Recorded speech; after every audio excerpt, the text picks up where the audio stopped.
What is up, everybody? My name is Marquise. I'm part of a Point of Inspiration, which is a small kind of outfit. What we do is we produce cool content, put it on the internet so you can use it in your games.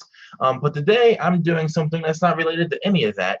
Instead, I'm running a mini campaign for two friends of mine and also technically my bosses, um, called Crifoth, The Last 7 Days. So this game takes place in their own homebrew world, which is now becoming a published product. They've already had a successful Kickstarter and everything. And what Crifoth is a post-apocalyptic wasteland ruled by devils and demons. Humanity's been pretty much obliterated. The environment has been poisoned and burned away, and everything is a struggle. It's quite literally Mad Max meets Dark Sun meets some other crazy kind of mystical stuff going on. Though I do admit the mystical weird shit comes from me, so there's that. So we're going to get started here in just a moment.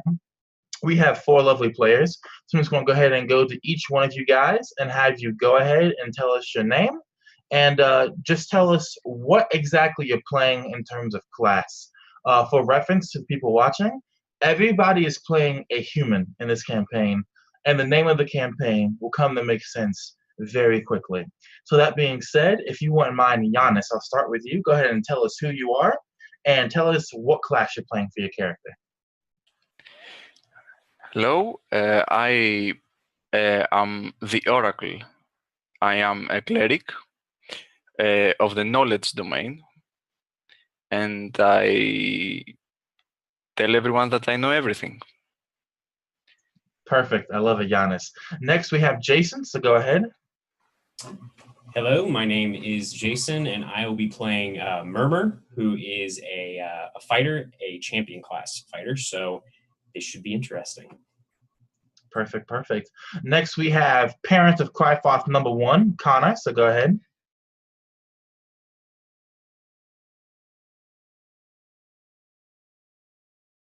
I believe in you, Connor. Hey, there's a button. Trying to find that. There it is. Hi, I'm Connor.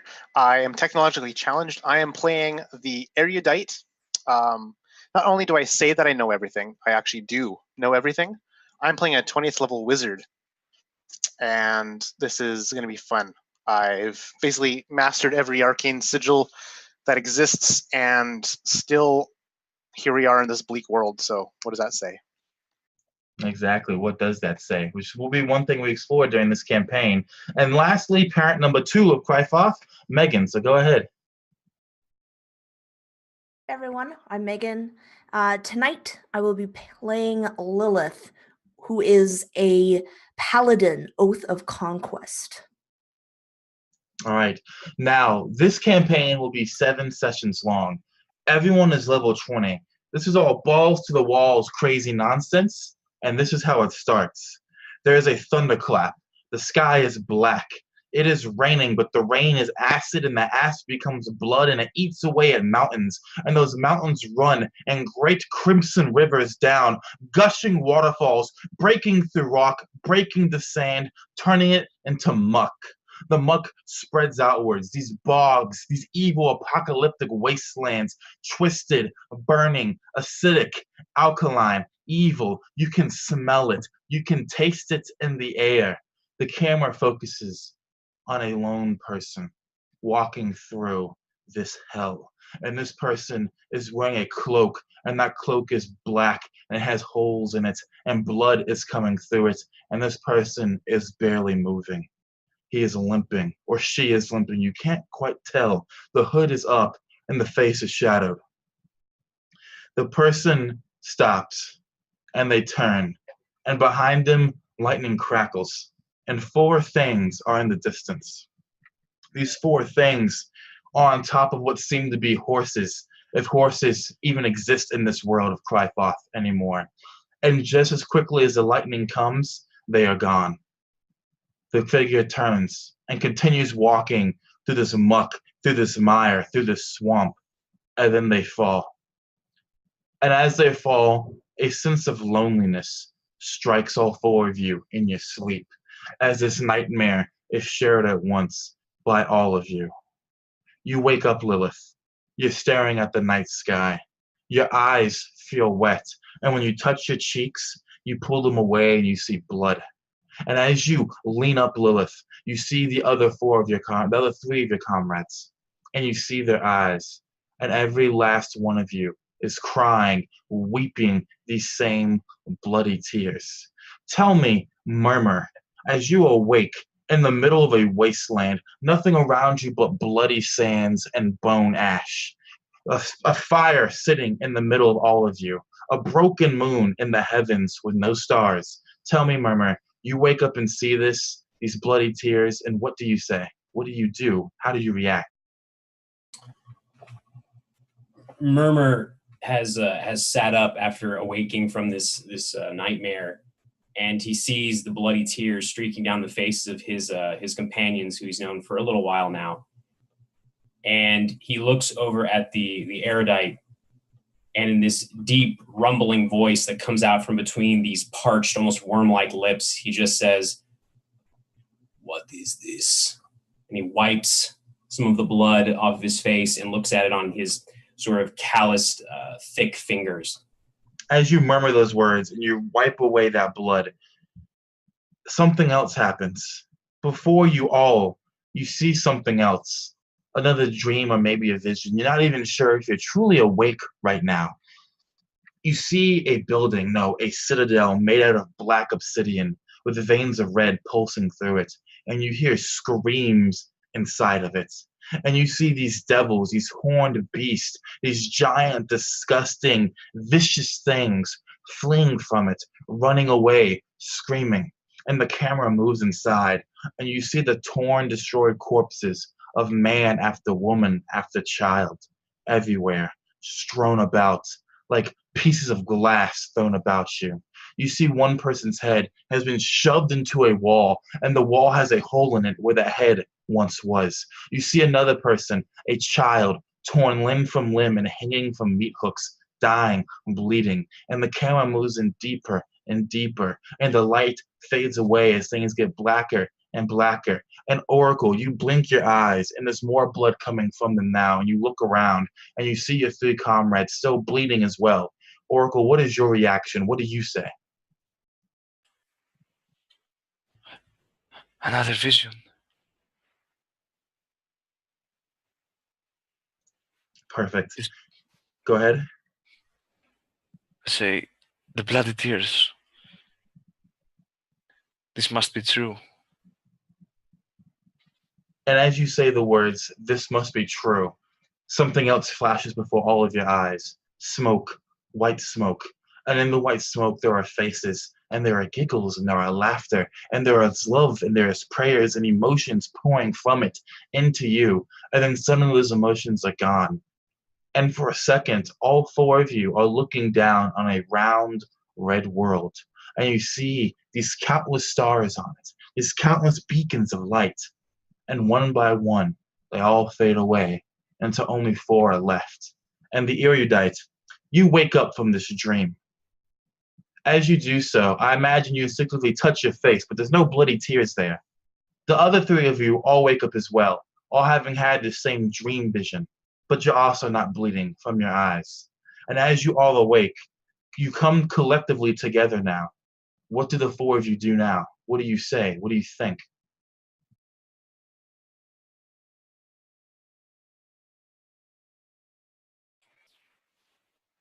I look about to the faces of the other three humans around me, and I say, this is the end? I have not foreseen this. It is. This is the end. This is all that's left. Us.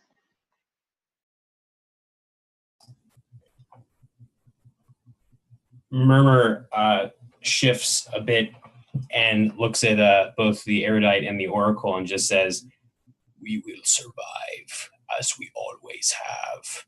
This is not the end for us."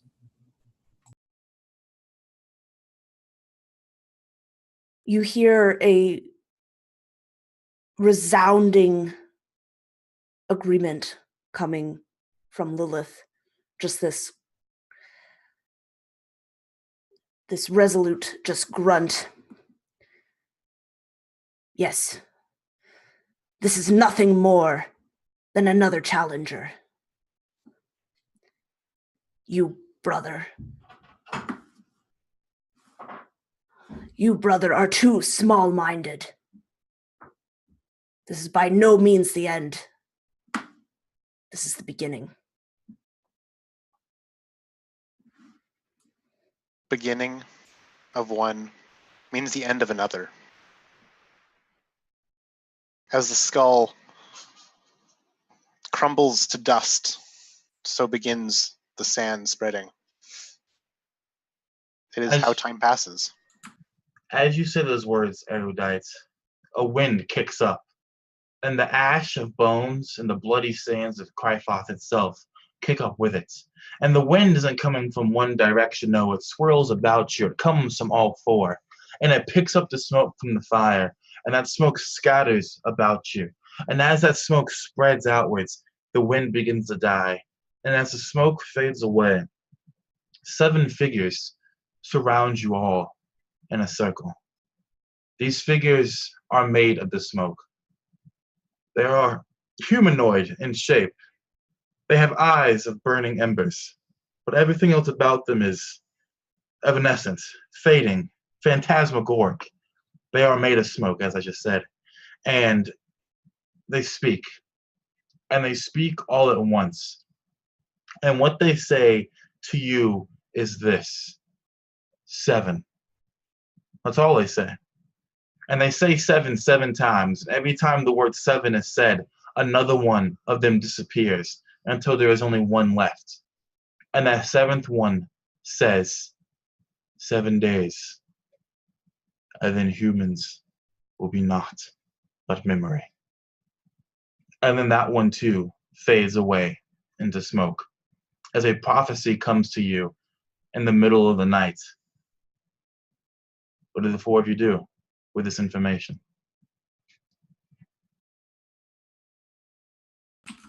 This is foolishness.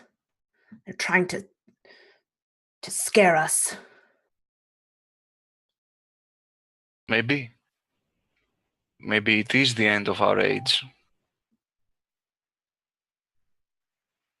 I think it would be wise to move. And Murmur's going to start gathering up whatever belongings are near the fire that belong to him, putting on his horned helmet, and sort of preparing his own equipment to leave.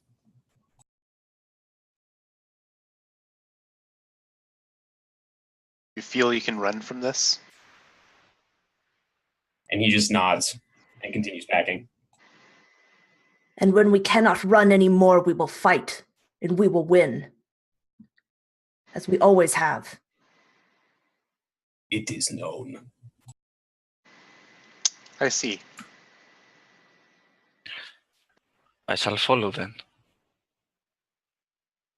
The 4 of you gather up what little you own in this camp, and you begin to head off deeper into the night. And time passes, and you see the horizon now. The horizon is the color it always is in Crifoth. A steel gray, a dead light illuminates this world, and all it reflects is the bloody sands of which you walk upon. The sun is slowly rising off in the distance. You see neither mountain nor cliff nor plateau, just endless dune after dune after dune. And as the camera pulls away, and we see the 4 of you moving through these dunes, and we see your footsteps trailing off for countless miles behind you, the first day begins. And on this first day, the day of the smoke devil prophecies, you see it first, Lilith. You see it off in the distance, something strange, something odd. You're not sure what it is, but it is the oracle who can see it clearly. These 4 figures on horseback, if any of you have ever actually seen horses before.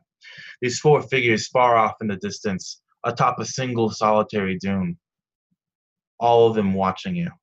You can't make out details. You can't see the color of the horses or the armor of the cloaks they're wearing.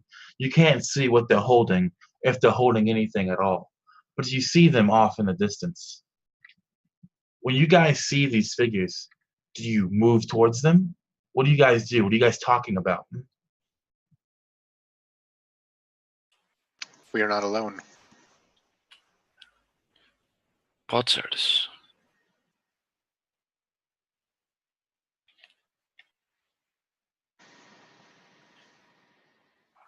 I wonder who they are. Murmur will wordlessly draw the obsidian longsword that he stole long ago from its sheath at his hip and just hold it in two hands.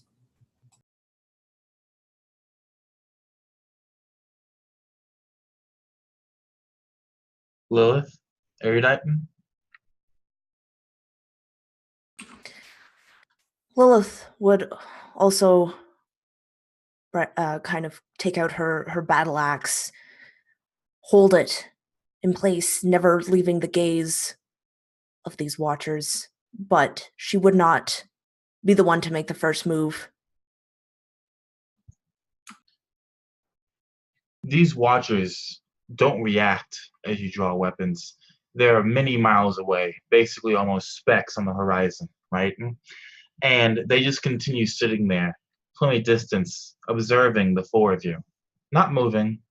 And even when the wind blows, you don't see anything like cloth or fabric stir on their distant, silhouetted forms. Off in the distance, somewhere even further away than they are, you hear this sound, this ooh, ooh, ooh sound, a chanting almost. Very faint, an echo of an echo of an echo, but it's bouncing across the dunes. It's coming from a different direction than the four watchers. The steel gray sun is still rising. Which direction will you four take?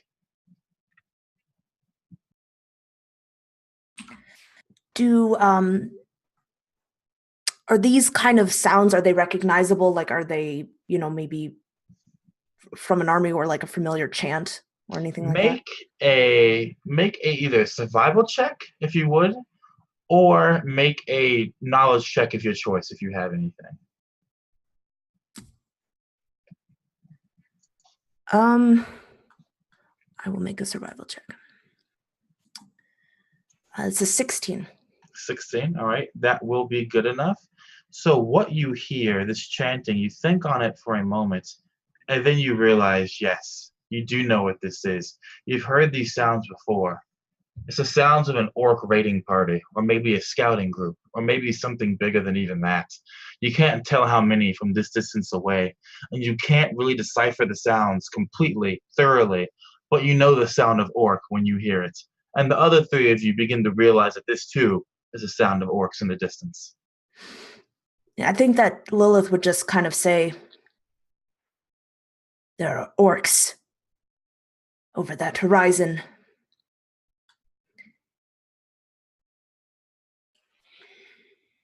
It would be wise to give them a wide berth then.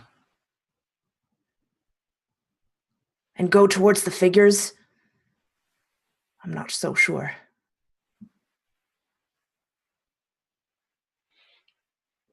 There's nowhere to really go. It will be easier to kill 4 people instead of an entire orc warband. And Murmur will also unsling his shield, transferring his blade to a one-handed grip, and start actually walking towards the 4 watchers in the distance. But orcs we know. We know they bleed. We know that they can die.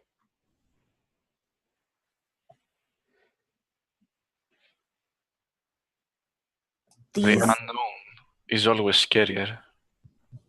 Murmur is going to continue walking.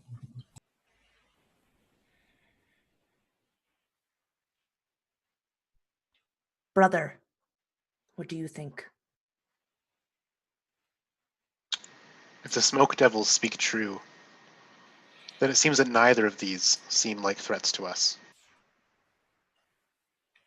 For we have 6 more days, it seems. But who knows? Maybe the smoke devils are not as absolute in their speakings. I have found now no prophecies are absolute. It seems we are trapped between 2 very unreasonable things. A band of orcs who just spread death and war and carnage, whose numbers vastly outnumber our own? Or a mysterious 4? On a sheer numbers game. The chanting 4 is more grows favorable. louder. In fact, the chanting is loud enough now that you know soon the orcs will come into sight, even though they still may be miles away. If we run from the orcs, we will still meet them. And what, we face them head on? Better face them head on with our axes outstretched than at our backs, where the knives can stab in.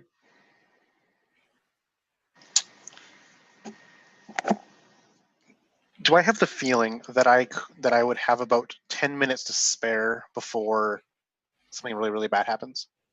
Your eyes look up to the sun real quick, and then you close them and you listen to the sounds of the orcs coming. You look over to the watches and you measure the distance just from a glance, and you think you have about 10 minutes, yes. I can peer to see what those 4 are, if you give me time. At that, Murmur will stop walking and actually come back to the group just silently. Yes, all right. But we haven't got much time. And from the erudite's few belongings, he pulls out a thin decanter made of glass, a relic of time past. It's scratched and worn, and inside is one of the most rare and valuable liquids in Crifoth. It's just water inside. And with it, he mutters arcane words. He pours it drop by drop into the sand, forming some strange symbol and sigil on the ground. And to him, in this sigil, it's a mirror for him. A mirror, what do you call it? A window of scrying upon the 4 off in the distance. I'm casting the scrying spell. As you cast this spell, and you look into the water, the camera is moving at an extreme rapid pace across the sand to these 4 figures. Eventually, it gets to the base of the dune they're standing on. Oracle, you have a vision, very briefly, very, very briefly. It flashes across your eyes. You turn, and you see the erudite's head explode. You see his eyes go flinging out of his head. You see his jaw go skating along the sands. You see blood splash you in the face. And then you blink, and that vision is gone. And you just see him staring into the scrying mirror. An erudite. Once you see these 4 figures, make me a Constitution saving throw. Joy. All right. Well, that is a total of 12. 12. You blink once, you blink twice, you wonder why it's so dark, and you touch your face, and you feel blood, and you realize that right now you are blind. The blood drips down into the water. All of you notice it, and the sounds of orcs grow even louder. We must move now. And Murmur will actually start to reach for the erudite to try and pick him up, or at least hoist him to his feet. Yeah, the erudite's kind of grabbing at the rocks and sand, trying to, in pain from this, and just completely in shock, at least, by the sudden loss of vision and the wetness on their fingers. And yes, we must go. But he's very clamoring for assistance to, right himself in this blindedness. So you still think we should go towards those 4?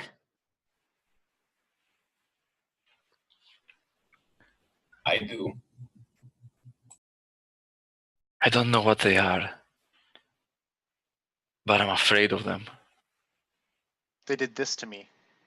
Kind of palming his eyes and waving the bloody When you guys see the erudite, you see that while the whites of his eyes are red and bleeding, the actual irises and pupils themselves are shock white, as if he has suddenly developed cataracts out of nowhere, or as he stayed into the sun for too long.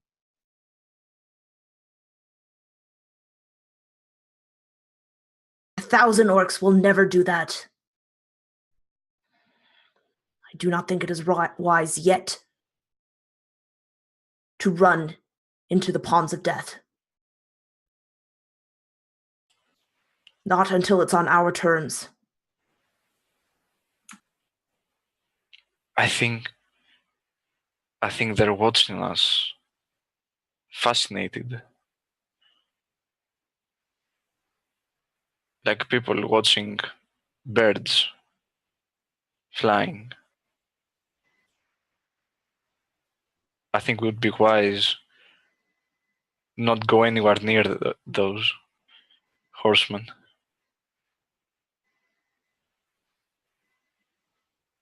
I'd say we keep going, and if the orcs approach us, we can deal with them. 4 of us are very strong, but we cannot deal with an entire orcish warband by ourselves. Also, somebody should get the erudites water. It is too precious to leave here. Murmur, as you say those words, you look out of the corner of the eye. You see a tall, strong, muscled figure off in the opposite distance of the watchers, standing on a dune and looking at you all. You see a long spear in its hand. You know it's an orc from the silhouette alone. We have no time to continue talking about this. Let us make a decision now. I think without another word, Lilith would just pick up her, pick it up and just start heading towards the orcs.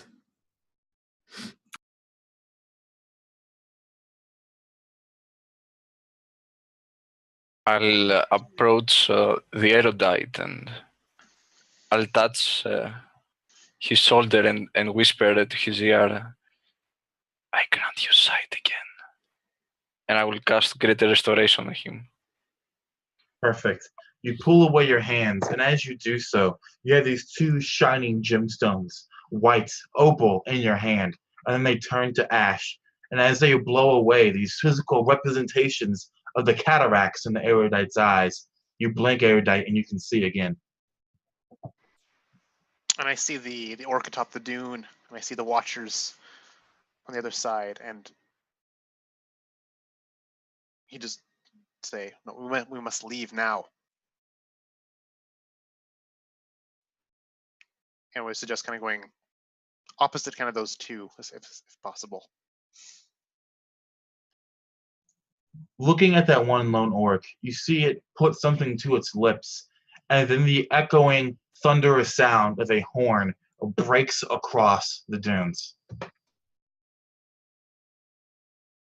So Murmur sets his weapon and his shield down on the sand and actually makes a specific point to gather whatever water is left that the erudite was using and sort of gesture to him to take it as he gets his weapon and his shield back. And he is also going to see, there's a way in between these 2 forces, the Watchers and the Orcs, I'm assuming? Yep, there is. Okay, then he would start heading in that direction and just sort of say to the erudite and the Oracle as he passes, somebody should get Lilith before she dies.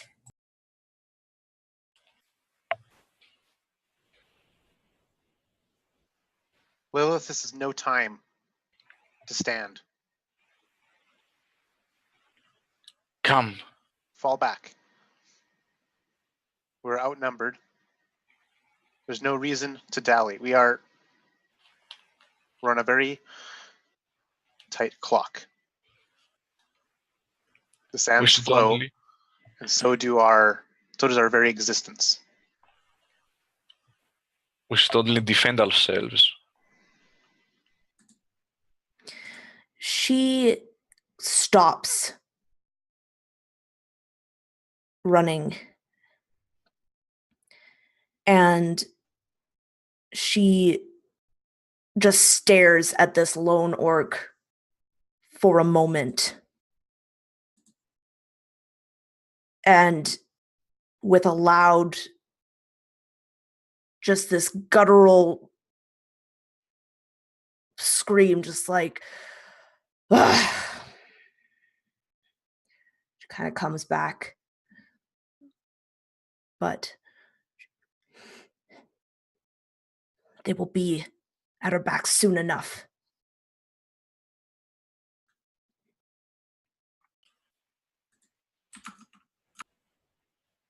Should they find it wise to meddle with us, we'll deal with them. But now we must leave.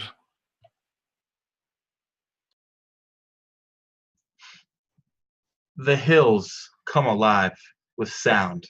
The dunes are chanting, are humming. The very sand at your feet is beginning to vibrate from how loud it is getting. You know these orcs are many in number, and they are chanting something that you don't know. You look back to that one lone orc, and now he is 2, and then 4, and then 16, and then 30, and then you can no longer keep count of how many orcs are appearing. And you look all around, and you see they're coming from multiple angles, but you still do have that pass between this wave of orcs and these 4 watchers. But you see, Murmur, and you see this too as well, Oracle, that some of these orcs are different. You see from a distance that some of them are wounded. You see from a distance that some of them are missing limbs. You see from a distance some of them have spears, and hanging off those spears are weird bleeding things of non-Euclidean living shapes, but you don't know quite yet what they are. And the 4 of you, yes, are moving down through this opening pass, correct? As you guys are running down through this pass, everyone please make me an athletics check. And as long as 2 of you pass, you all pass. So I won't say what the DC is quite yet. 21 for Murmur.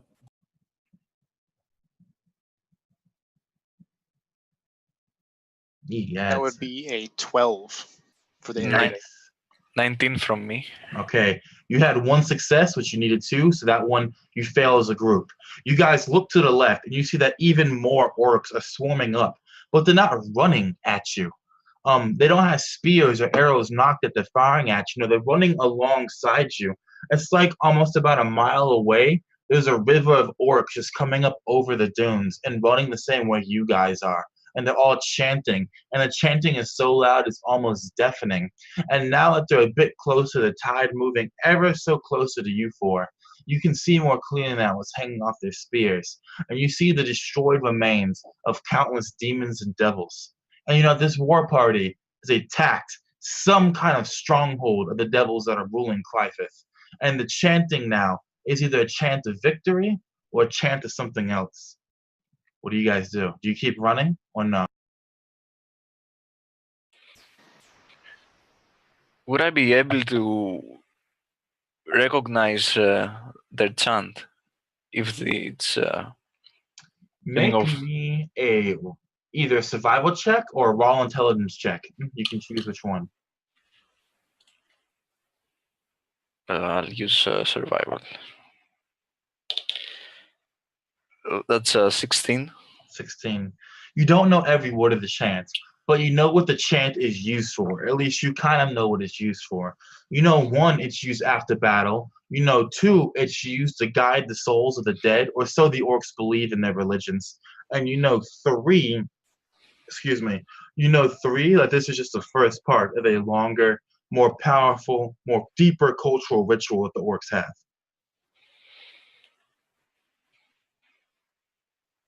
They have been in battle. Against what? I don't know for sure. Devils or demons, it matters not. Their blood is up. Who knows what blood frenzy they've invoked in their victory. I would not dare to be in their path. And with that, Erudite would just have their feet lift off the ground as he casts Fly on himself, hoping to give a lot of vertical distance too between the orcs and his companions and such. Just yourself or everyone? I mean, I think I can only cast it on myself. Let's see here. Yeah, myself. All right. Erudite, as you take off into the air, you can see that many orc heads turn up towards you, and they, interestingly enough, raise their spears almost as if like they're giving you like your own like battle cry of victory. And the thunderous shockwave just rolls over your body as they continue running alongside your party. And from this vantage point, I would kind of want to ballpark number of their count. You know how to count camps. You've lived a long ass time, and you know many, many things. And as you look down, you notice two things. One, there's easily maybe 600, between 600 and 700 orcs here. And two, you realize that every single one of these orcs are female.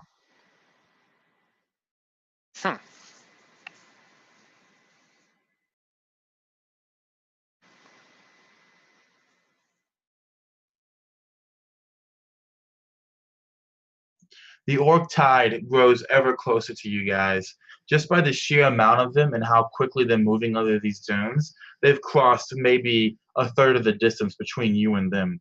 Do you guys continue running? Are you going to run towards them? Or are you going to keep running away, like alongside them, maybe away from them and towards the Watchers? What do you guys want to do? I think Murmur, seeing that they are getting so close and there are so many of them, he's going to stop. He was probably a little ahead of the group since he was moving first. Turn with his shield and sword and just sort of hunker down into some kind of fighting stance, waiting to see what happens next.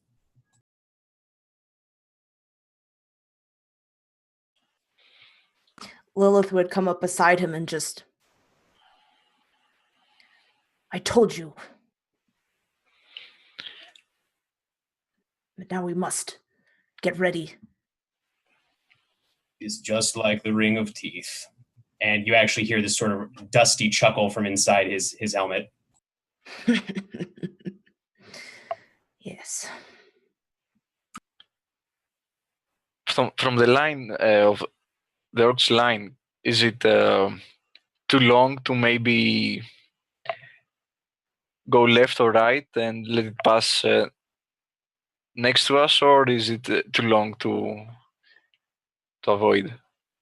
It's not that it's too long to avoid. It's the fact that they seem to actively be moving towards you guys as well, almost at an angle, if that makes sense. The erudite has an idea. Seeing the way that they reacted to him lift off in the air, he would actually fly, approaching them, hovering in the air, just to kind of be above them. He's also going to, just in case, ready in action. As you get close, go ahead. Basically to jaunt out. He's gonna prep to see if like any spears flies away or something like that, just in case. All right. He's So gonna see what happens. Yeah. It's still like a huge distance away from you, but as you get closer, some time passes because the other three are just watching you, and no spears come at you. No arrows. Though arrows do go flying through the air. They're clearly not aimed at you.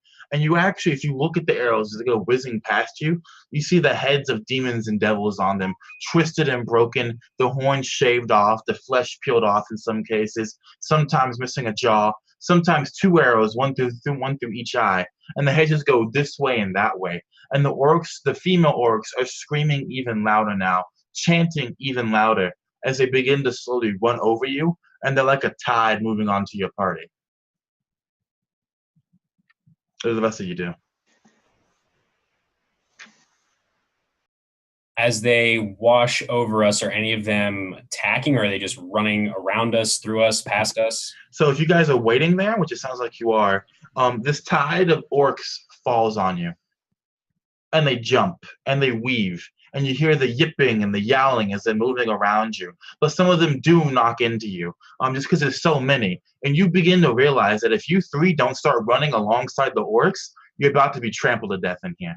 And it's so loud. It's impossibly loud. You can't even really see the sky because there's just so many fucking orcs everywhere and so many pieces of demon. And the pieces of demon are laying beside you. And these black rivers of ichor are moving along through the sand as they drip from these pieces of these souvenirs of these sacrifices torn off. Will you guys run with the orcs? Or will you try your luck just kind of withstanding them? If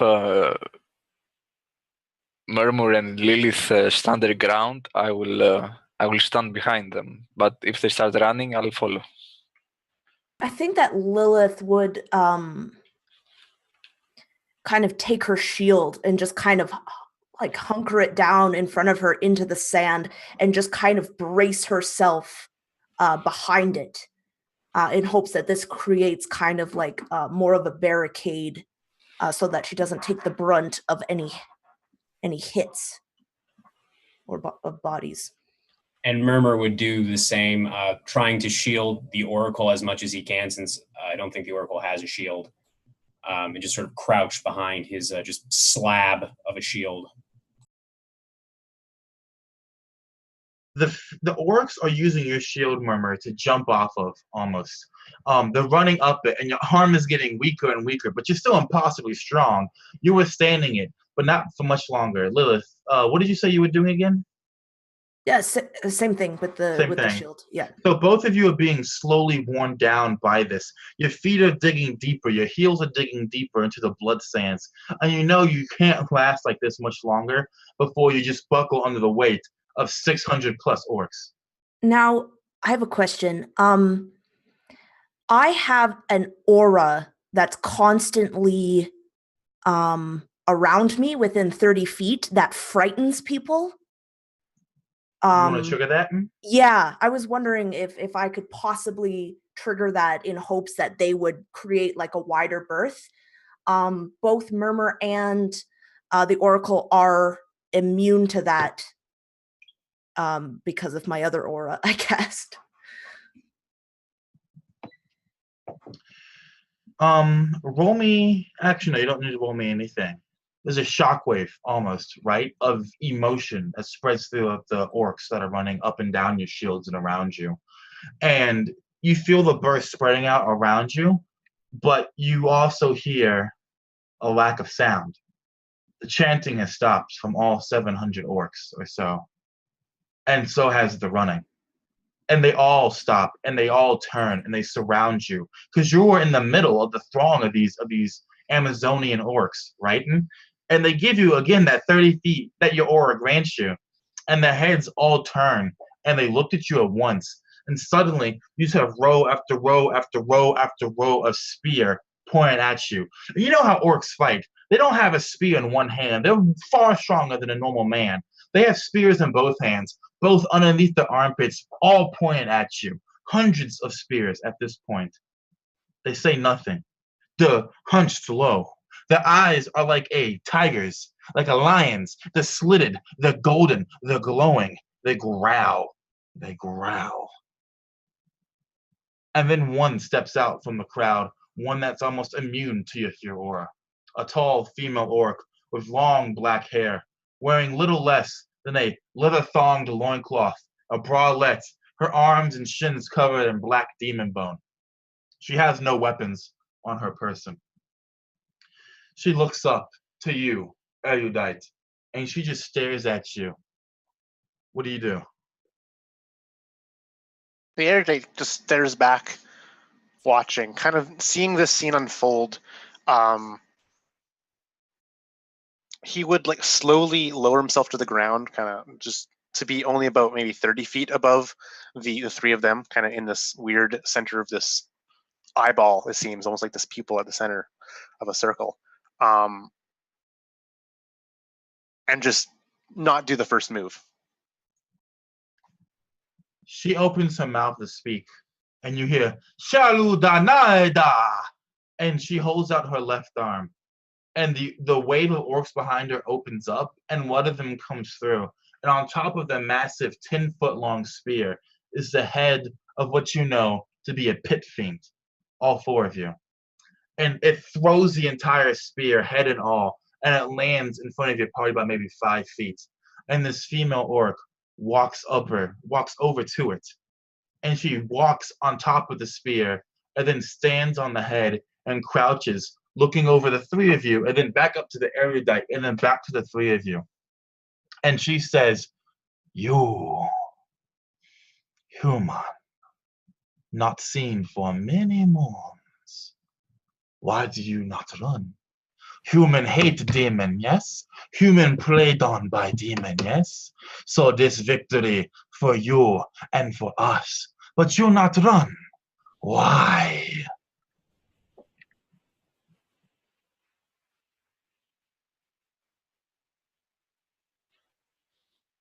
demons are not from this world. They are an enemy to all of us. A victory against them favors all of us. You tell me that sand is red. Yes, I know sand is red. That is not what I ask. I ask why human no run.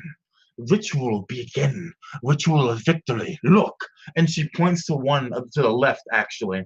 And if you guys turn to look, you just see on that side, most of those orcs are beaten and broken, missing limbs, the jaws broken and hanging askew, flayed at random parts of their bodies. And she says, look. And she points to the right, and you see orcs that are completely healthy. In fact, they look young, too young to be fully bloodied like this. And they carry spears, but they carry no demon bodies. And then she looks back to you all and she says, ritual begin. We go back to Mother Camp. We go back and we feast and we burn and we play. Human, you come, or we eat. You pray, or we kill. You do ritual, yes? For we all victor today. I will. Murmur just bows surprisingly formally from the waist to this she-orc, and then straightens back up.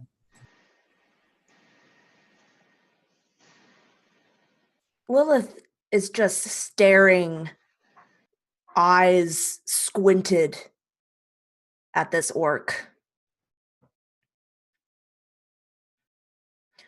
We did not run with you because you do not control where we run. We go where we please. You, not in human territory anymore. Human no longer have territory. Last time I see human, 400 moons, and that human was weak. And before that, 200 moons. And before that, 500 moons. There are no human here, just you four. So for now, you be orc, and orc make you strong. Then maybe you leave. Then maybe there be more humans 400 moon from now.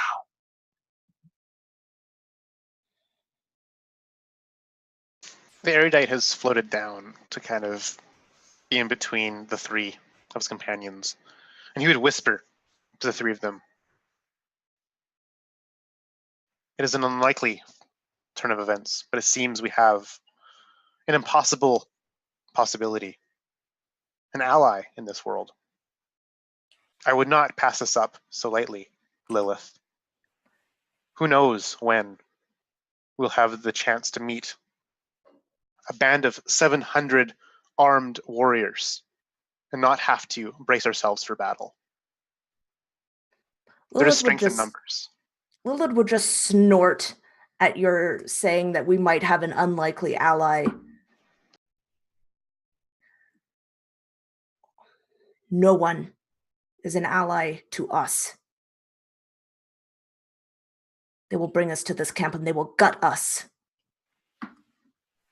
Murmur walks over to you, Lilith, and just lays this metal gauntleted hand on your shoulder lightly. And again, this dusty voice comes out from the horned helm. Remember, Lilith, the only law of this place, survive at any cost, just like in the pit. You're right. They could try to kill us. But if they do, we stand no chance against these many warriors. Survival is all that matters. Do not worry about the future. It is as useless as counting all of the grains of sand in the scar. The present is what matters. And he lets her shoulder go and puts his sword and shield away. You are right. I forgot myself. And she kind of puts the axe away and just nods at the female orc, but doesn't say anything. The orc stands up tall on top of this severed pit fiend head, and she leans back and she opens her mouth, and the guttural sound that comes out cannot be replicated by any human vocal cords. It is too loud, too deep, too full of bass. And as she screams, so too does every other single orc. And again, you can see the grains of sand almost levitating off the ground, so strong are the vibrations. Erudite, as you lowered yourself, those 4 watchers were no longer on the horizon. The orc woman jumps off of the head and she lands in a crouch and she stands. She cracks her neck. The crack of the bones is stupid loud as well. In fact, if there's one word to describe these orcs, period, it's just fucking cacophonous. They don't stop screaming. Every single step they make is just a fucking earthquake. And she looks to the 4 of you and she says, "You call me Hanad." Ah? And with that, she turns and she runs. And the moment she reaches the spear wall, the spears lift, and then all the orcs start running. You guys run with them? Perfect. Everyone make me Constitution saving throw, please. And then if you would, please announce it for the stream.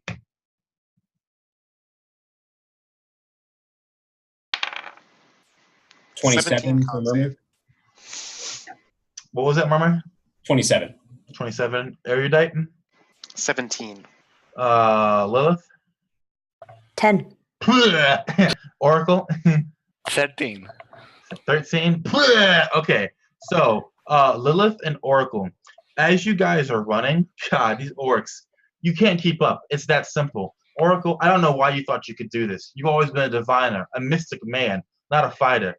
And Lilith, maybe you're too on guard. Maybe you're tired. Maybe the visions from the night before just ruined your sleep and drained the energy from your body.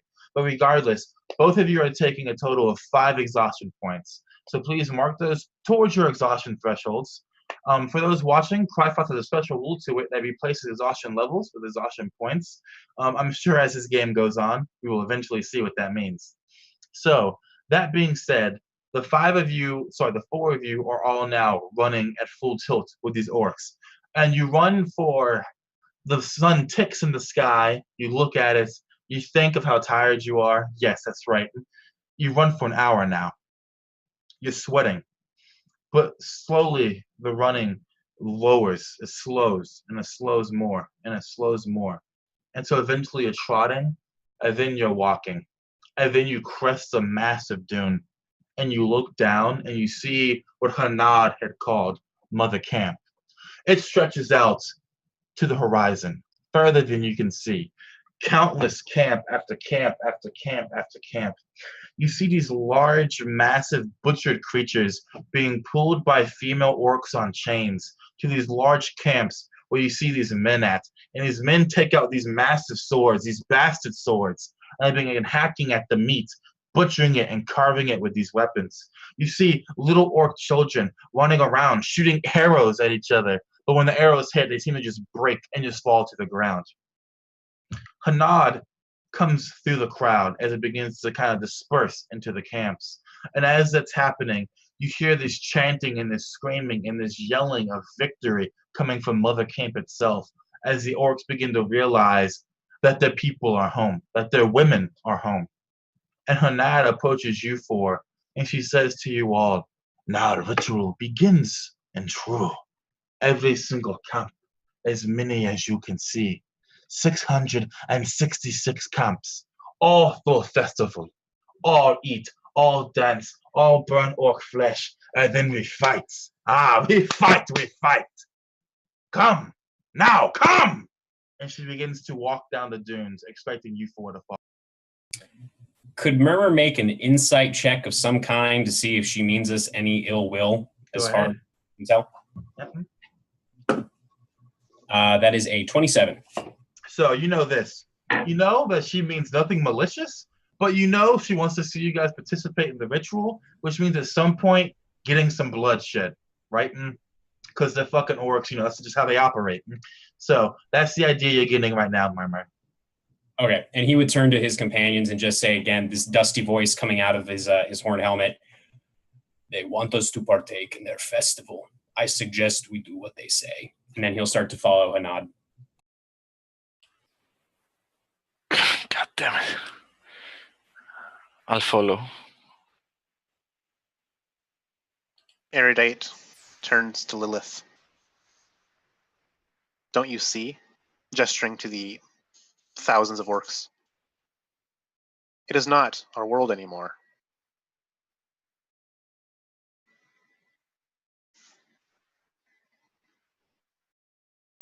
No, but that doesn't mean we lay down and let them step all over us.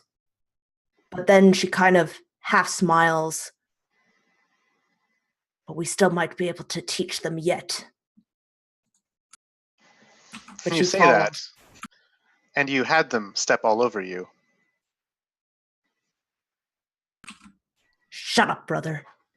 She would punch him. And this invisible field of force would just ripple from the punch.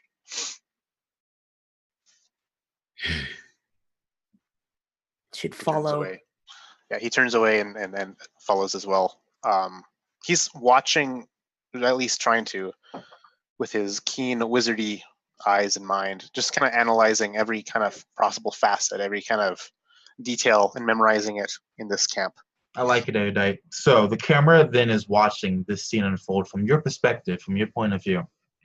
You're walking down the sands, and the sands, of course, as sands are wont to do, are kicking up all around you in these big clouds.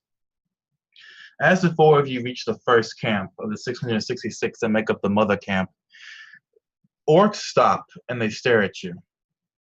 You hear whisperings. You hear the word Dawada again and again. Dawada, Dawada, Dawada, Dawada. It doesn't take much for you to realize that Dawada is their word for human. And they're looking at you, these children. They stop playing. They're mystified. These men stop butchering. They're confused. But as the women pass, they growl, and everyone goes back to work. And you're looking, and the camera is again moving with you.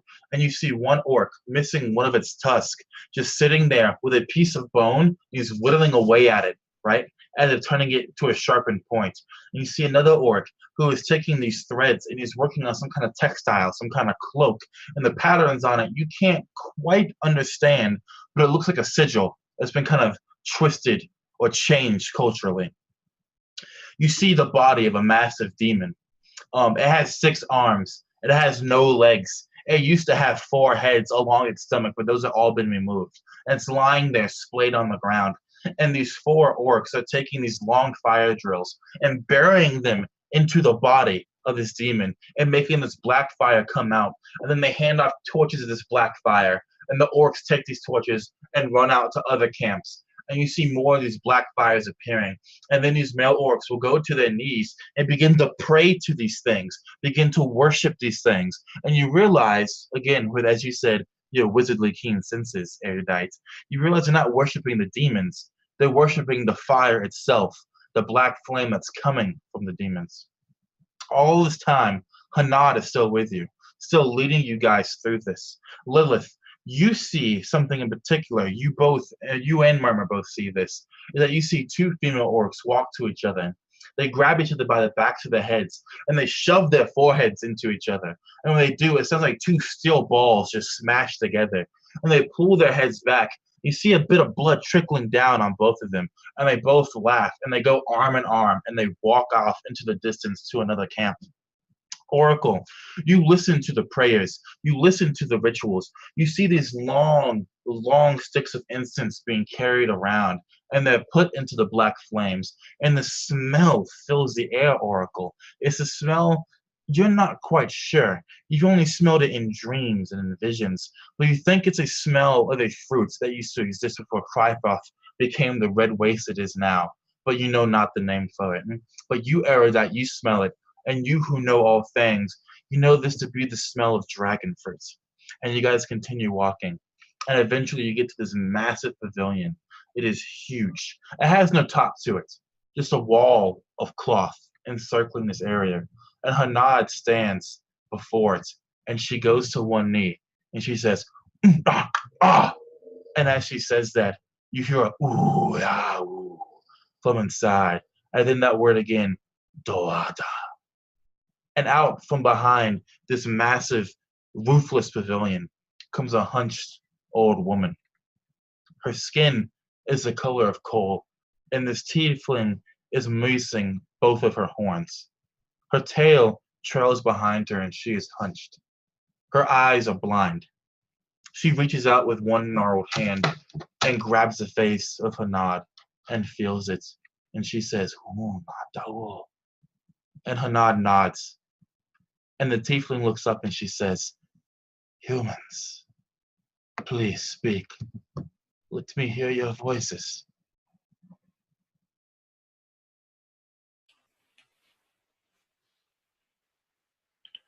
This is a tiefling, you said?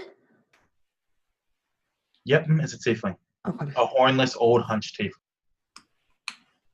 You would hear Lilith say, what is a filthy tiefling doing in an orc camp?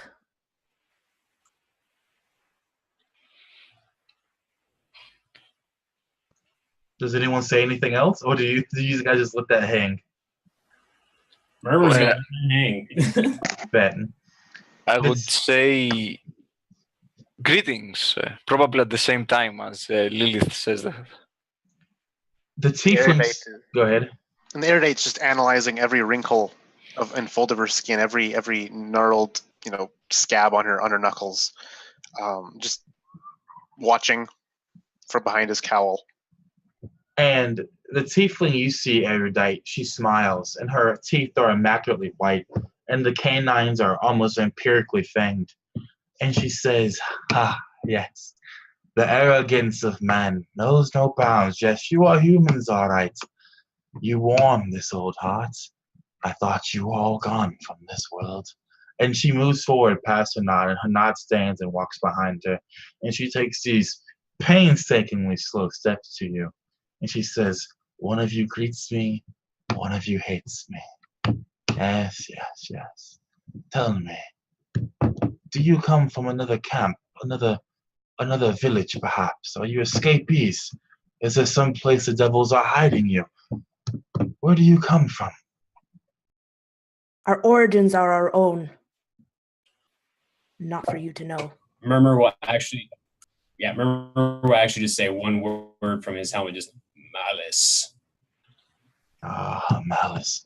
But Malice has not had a human soul in it for 4 years now. You must have been from Malice a very long time ago.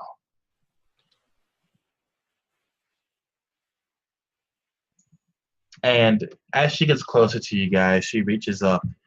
And you, Lilith, she reaches first. Her hands don't touch you, but they raise before you, and she says, I can feel it. Yes, I can feel it. I can smell it too. Yes, you were a pit fighter. You've eaten many of your kind. Your hands are red like the sands, like my skin once. Your origins are your own, yes? Much like an elf, you speak. If I asked you your name, you would not tell it to me, would you? Lilith would just growl, just grunt, just. You hear Hanad growl back. What are the other three of you doing? I wish I could tell you my name, old one. But as I have learned everything, I've scoured every stone. It is the one thing that escapes me. It is as if a basin could only be so full of sand. I am the erudite. You, erudite, you speak well. And she reaches out, and she actually does just grab you full on by the face, erudite. And when she does so, her thumb massages your left temple. And she pulls her hand away and she says, you know your name, but you do not know it. Yes, yes, I see now. I knew you four would come here today, but I did not believe it for a while. I did not want to believe it. Come with me, if you would. Please, please. And she reaches out towards your hand, Oracle. You let her grab it or no? Yes, I'll almost instinctively grab it and She grabs your hand, and as she's holding it, she begins to lead you into the pavilion. And Hanad steps back, and she's waiting for the rest of you to follow as she follows up behind you guys, assuming you go in. Words would echo in the three of my companions' minds as I use a message to tell them, if they wanted us dead, we would be dead by now. Let us carry on. Let's carry forward. Murmur nods and walks forward. yes. Lilith would just say, just mutter as her brother passes her. Your curiosity, brother, will be our demise. But she follows him. It hasn't been yet.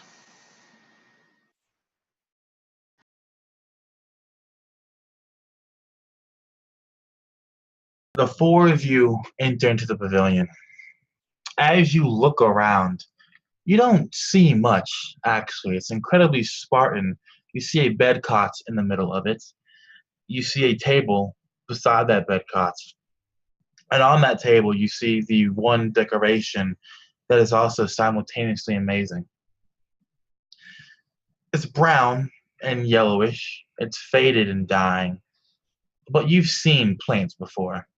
It's been a long time since you saw a fresh, living, thriving plant, but you've seen plants before.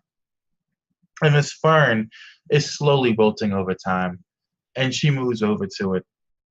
And she puts both her hands on the table, and she's breathing heavy, as if moving from the cot to outside took all the energy she had. And she says to you four, yes, yes, yes. I knew you four would come today, because today is the day that I die. And her head kind of tilts towards you four. And she's looking at you, Oracle. Even though you've made no sound and you know she is blind, she looks at you directly, and she says to you, I too am a bit of a diviner. You four come from the waste, but you have no home, correct?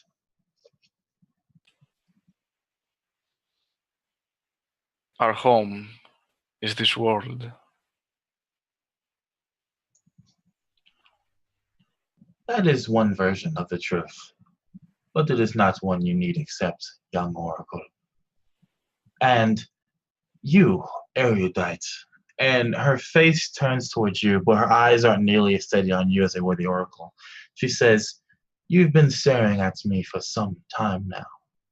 Tell me, do you and your sister know where you come from?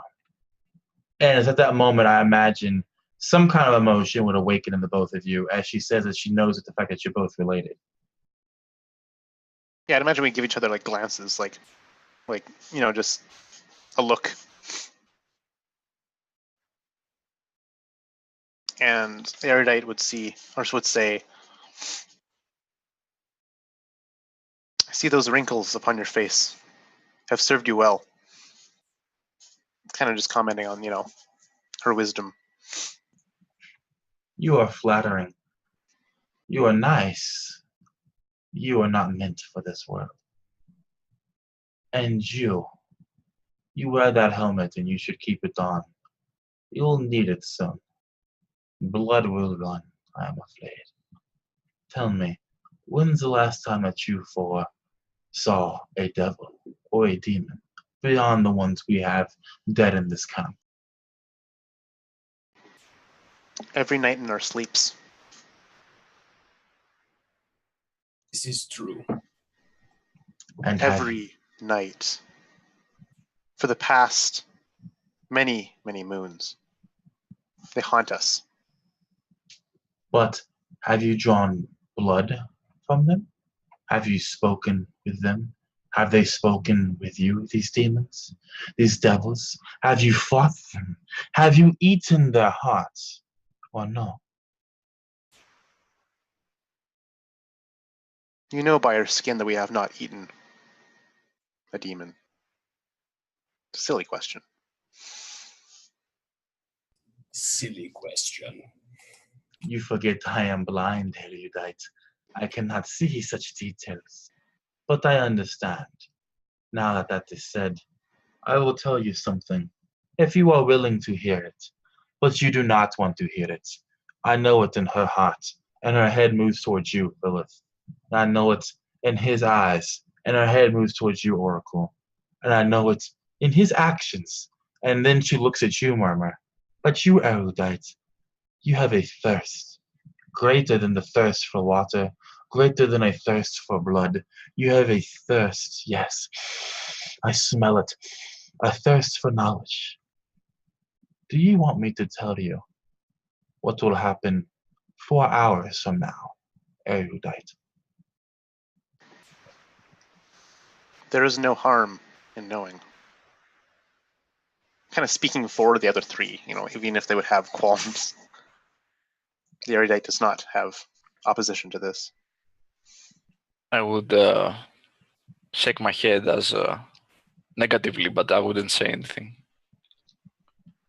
She reaches out, and with 2 clawed, gnarled fingers, she pinches a leaf from the fern, and she opens her mouth and sticks out her tongue and puts the leaf on it.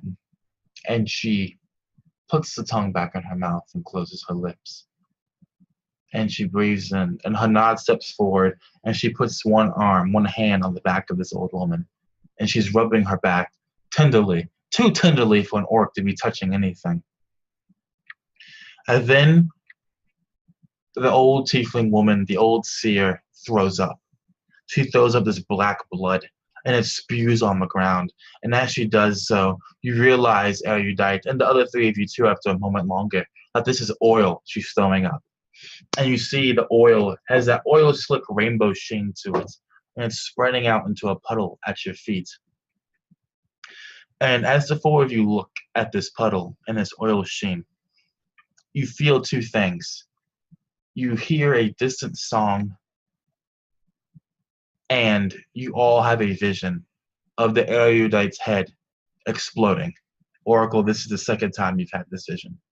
You see all of you, his jaw go flying, the ears breaking apart and scattering out, the hair lost in waves of blood, an eyeball bouncing off your face, Lilith. And then you look to the erudite and you see he's still normal, he's still alive. He luckily has his head for right now. I think Lilith would immediately brandish her battle axe and point it at the tiefling. Say, "What games are you trying to play?" No games, young girl.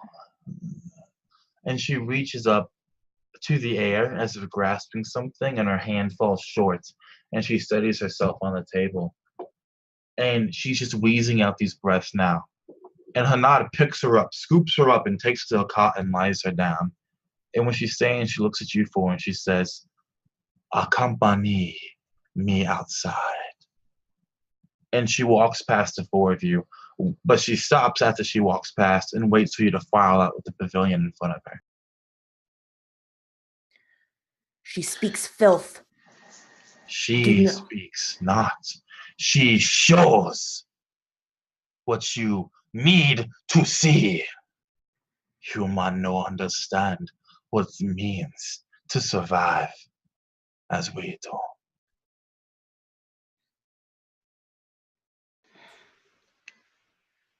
So the erudite saw this vision as well? Correct. Yeah. Immediately his brain starts racing. He analyzes and studies the plant that she chewed upon. He kind of analyzes the oil upon the ground in these quick, almost Sherlockian like quickness. What does he know of this plant, if anything? It's a simple fern, exactly as ferns in our world are. It's clearly been diseased a bit, living off on Crifoth. It's dying very quickly. You know that she's kept it alive for some time, and you know that there's a mysticism on this plant, but only to keep it alive. The ritual she just done, you've seen similar rituals in the past. You know that oil is believed to be the blood of gods, and therefore you can see in oil futures, past lines, worlds, all kinds of things that only gods can see. Or so the rumors and legends go. So that's what you gather from this, but the exact details of the ritual are right now beyond your grasp. Without further meditation, of course. The erudite seems quite unfazed by this epiphany of his own demise, much more than a regular person would be startled or even traumatized by the premise that they only have 4 hours to live.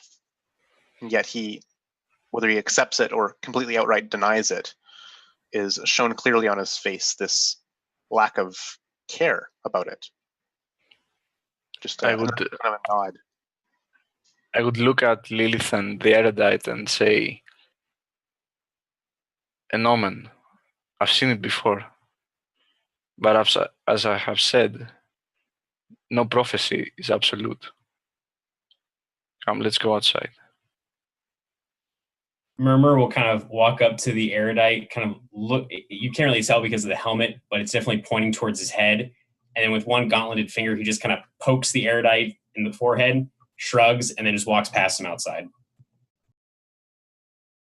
With the other two outside, I think that Lilith would place her hand on the erudite's shoulder.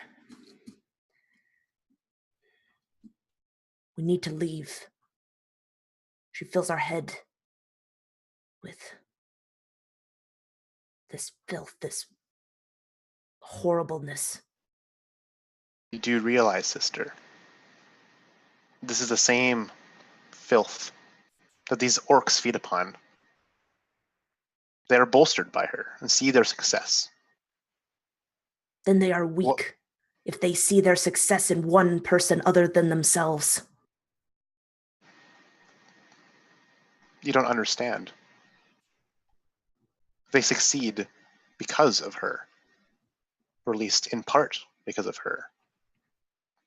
Then she has fooled them all. You must see the desert for the sand.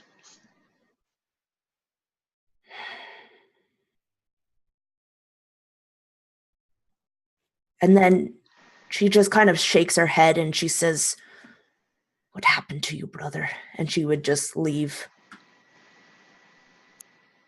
As you all finally get outside, Hadeth, there we go, is out there with you. And she stops and she crosses her arms and she, I know not what see you in oil, but I know that it is true. And if not true, it is warning. She gave me warning recently too. What she say is this. What the mother say is this. That today a blackness will come. A blackness with song. And in that song, you will hear our chants. And it will be the last time that we ever chant. But that is why we do these rituals. We go out, we hunt demons, we bring back their bodies, and we burn them, and then we wrestle in the pyres. And as we wrestle in the pyres, we leech from the strength, and then we gain strength to fight fate. And then we wrestle fate, and we tell fate, you sit here, you put your face in the sand, and we live another day. So, with that being said, you do not be so, what is word? Kolanka. And erudite, you know that word to mean forlorn. She says, do not be so kolanka. Because now we go and we continue the ritual. And you look strong like me. Not quite like me, but you look strong. She's talking to you, Lilith. And she beckons out towards the rest of the camp and she says, there is much to be done. Please, human, we welcome you to Mother Camp. Then you do our ritual. Yes?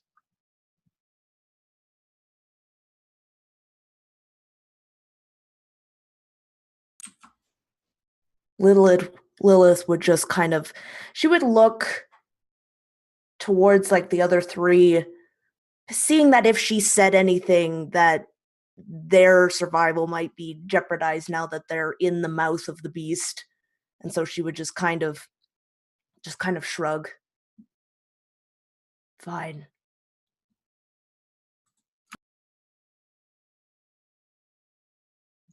As you say that, she grabs you by the back of your head, Lilith, and she's going to do that same headbutt bullshit you saw earlier. Do you let her do it? Yeah. Make a And con- she's going to go into it Oh, like perfect. he wants to try and beat this like Make an attack roll for me. Okay. That's a 16.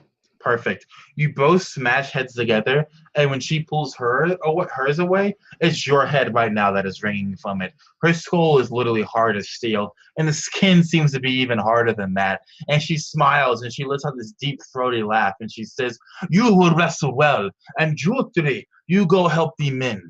Yes?" And she leads you away, Lilith, and as you do so, these other female orcs are approaching the rest of you guys. And they each have these giant broadswords in hand. And they hand each one of you these broadswords. Do you guys take them? The erudite is fine with following along for the time being, but he's, again, as always, the silent watcher, the studier, the erudite. And he's going to be, you know, he's watched how these others have been carving, been standing, been talking, been composing themselves, and he's going to imitate them to not, you know, disrupt any kind of social order. So he would accept the greatsword. I will. How big are those swords? It's the size of your body. Yeah, I will just grab the handle and let the blade fall on the ground and just shrug. One of the female orcs kind of like chortles at this. And you murmur? Yeah, Murmur takes it without saying anything. Perfect. Now the blades of these swords are not made of steel, of course. They're made of this almost like limestone looking kind of rock, but a bit more polished, a bit more sharpened. In fact, incredibly sharpened. And the female orcs lead you to this basically what you see a bunch of male orcs sitting around this massive demon body, and they're hacking away at the flesh, at the arms specifically. And you see the two legs have been removed as well, and you realize that this is the body of another pit fiend. And the female orcs kind of point to it and make choppy motions with their hands, and then they let you guys get to work on helping them in, basically butcher the limbs off of this corpse. And assuming you guys go with that, Lilith, Hadan has led you away, and she takes you not too far away from where the other three are, but she takes you to a pavilion, and she opens up the kind of like the curtain door of her tent, and she points to the inside. And what you see on the inside is basically a bunch of corpses. These are tiefling corpses. Every single corpse is headless, right? But they still have the tails there, and they're hanging from these poles, so that way they bleed into these bowls, right? And she points to one bowl and she says, "Do not drink, but take and pour it overhead, and then meet me on top of Fiend the body when you're done. And then we wrestle. And then we do ritual as the body burns and the flames burn us. And then we emerge from flames strong, anew."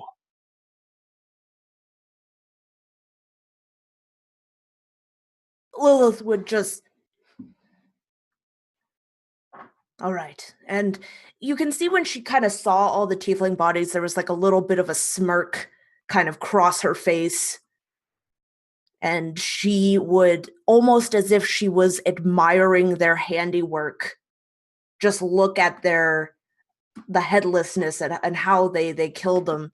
And she just would look, and she would go and she would take one of the bowls and just look at it for a while. And I could almost imagine that it would just kind of almost have this really distorted reflection back at her, the lights kind of playing off each other.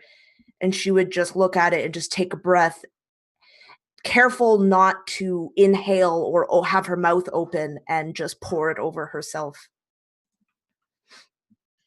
She does the same beside you, taking up another bowl and pouring it, and it water falls down, and it's sticky and it's warm, and just completely uncomfortable, but really on Crifoth, what is comfortable, right? And as she's doing so, she talks to you and she says, I have hunted for many moons now. I have been to Malice, as the helmeted one calls it. I have been there and I have fought on its walls, and I have been rebuffed by devil and demon. Tell me, you fight in pits of malice, yes? Yes. I did not just fight. I won. I conquered. Yes. You have strong orc heart in your chest. Even if human heart and orc heart, not so different. They both pump strong. Yes, yes. You see, tiefling heart is same. But you know like tiefling. I see anger in your eyes. I smell it on your breath. I hear it in your voice. Why hate tieflings so? They are weak. They chose the easy way. They chose to corrupt themselves. They chose to follow. They didn't choose to conquer. They didn't choose to stand against. They're weak. Have you ever eaten human flesh? Lilith wouldn't say anything, but if she was looking at Lilith, you would see Lilith would just nod ever so slightly. And she continues pressing the attack, saying, Demon eat human flesh for strength. You eat it for sustenance. Sustenance is strength. Does that make you demon? Does that make you giving in to demon ways? Or does that make you survivor? Does that make you orc-hearted? Or does that make you evil? You speak about good and evil like there is such a thing anymore. I did not used to believe in such thing. I have seen much. I have seen the rape, the kill, the slaughter. But mother bring with her the oil, and all of us see in the oil. We see that this all around us is just rock and stone. And outside of rock and stone, there is energy and there's life. And there is something else too. And in that something else, there is no good and no evil. But to us who live and die, it might as well. Yes? She just kind of shakes her head and she says, why would an orc tribe such as powerful as yourselves rely on the words of a sick, twisted woman? Thing. Others say same thing. And then others look in oil. And then others come back with their wives and their arms, or with demons on their spear. And they know that what mother says happens, or can be stopped from happening. Because she helps us wrestle fate. And no can wrestle fate by ourselves. Maybe because you are weak. I am not. We will find out soon. And she moves aside the curtain of the tent, and you see now that your three comrades have finished chopping off the limbs of the giant pit fiend, and have been working with these fire drills on it with the other male works. And now it is a giant, massive, pitch black fire. And she begins to walk to it, covered in this ichor. And she turns to you, says to you, show me how strong you are, human. Show me how you can survive without fate power. Show me how you live by yourself with your muscles. Come, show me. And she walks over to the pit fiend, and she climbs onto the flames. And you can see that where the black ichor is on her body, it's making her resistant to this demon flame coming out. Lilith would make a quick look at her other three companions, but she too, head held high, back straight, would march towards this fire. And you three, erudite oracle murmur, you see Lilith come out bathed in what can only be blood of some sort. And you've killed enough tieflings collectively, you know what tiefling blood looks like. So you see her come out with this tiefling blood and begin to climb onto the black burning pit fiend. What are your reactions? As she steps out, Erudite would lock eyes with her as she spots him in the crowd. And he sees her covered in the black blood of tieflings and would give her a nod of approval, a nod to say, go on. A nod to say that I am still here. I would go and stand next to the erudite and put my hand on his shoulder and say, don't worry, she's strong, stronger than I've ever seen. And you don't worry. And don't you worry about what we saw.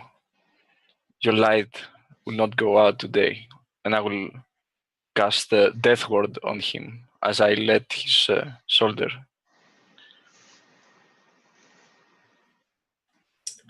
So Murmur, when he sees Lilith coming out of the tent covered in tiefling blood, he stops for a minute, and then he reaches up with his gauntleted hands and takes off his helmet, revealing this just disfigured, misshapen slab of a face with a shaved head, broken nose.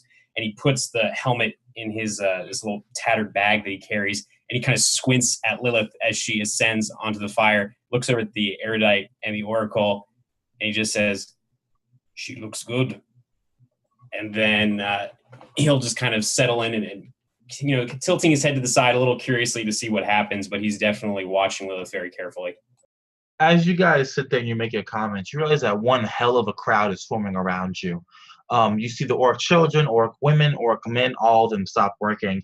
And you realize that Hadan was able to make the entire orc warband earlier stop, which logically means she has some kind of reputation and status to her. And the way these orcs are gathering in such large numbers is incredible. It's beyond incredible, actually. Because as you look around, this area you're in is so packed with orc flesh now that you can hardly move around whatsoever. And they're all talking, they're all chanting. And Hadan stands on top of the body of the pit fiend, and she raises her hands into the air. And as she does so, all the orcs do the same, and they scream out this massive earth Crifoth shaking bellow. And she screams back at them. And then she turns to you, Lilith, and she hunches over like a predator, just like all those orcs did when they surrounded you with their spears earlier. Only now there are no weapons. It is her hands and your hands. So what's going to happen is it's going to be a series of grapple checks, Megan, between these two characters. All right. The first to get the 5 successes is going to win, and in between each round, I'll give it to the erudite, the oracle, the murmur to see if they want to interfere or make comments or say something or do anything else. So we start with round 1. She charges at you, Lilith. She pounces at you, and as she jumps through the air, the flames kind of bend and turn with her, and for a moment you think you're looking at some massive hellcat jumping down on you. And when she lands, go ahead and make me, if you would, a athletics check. Or acrobatics, if that's better for you.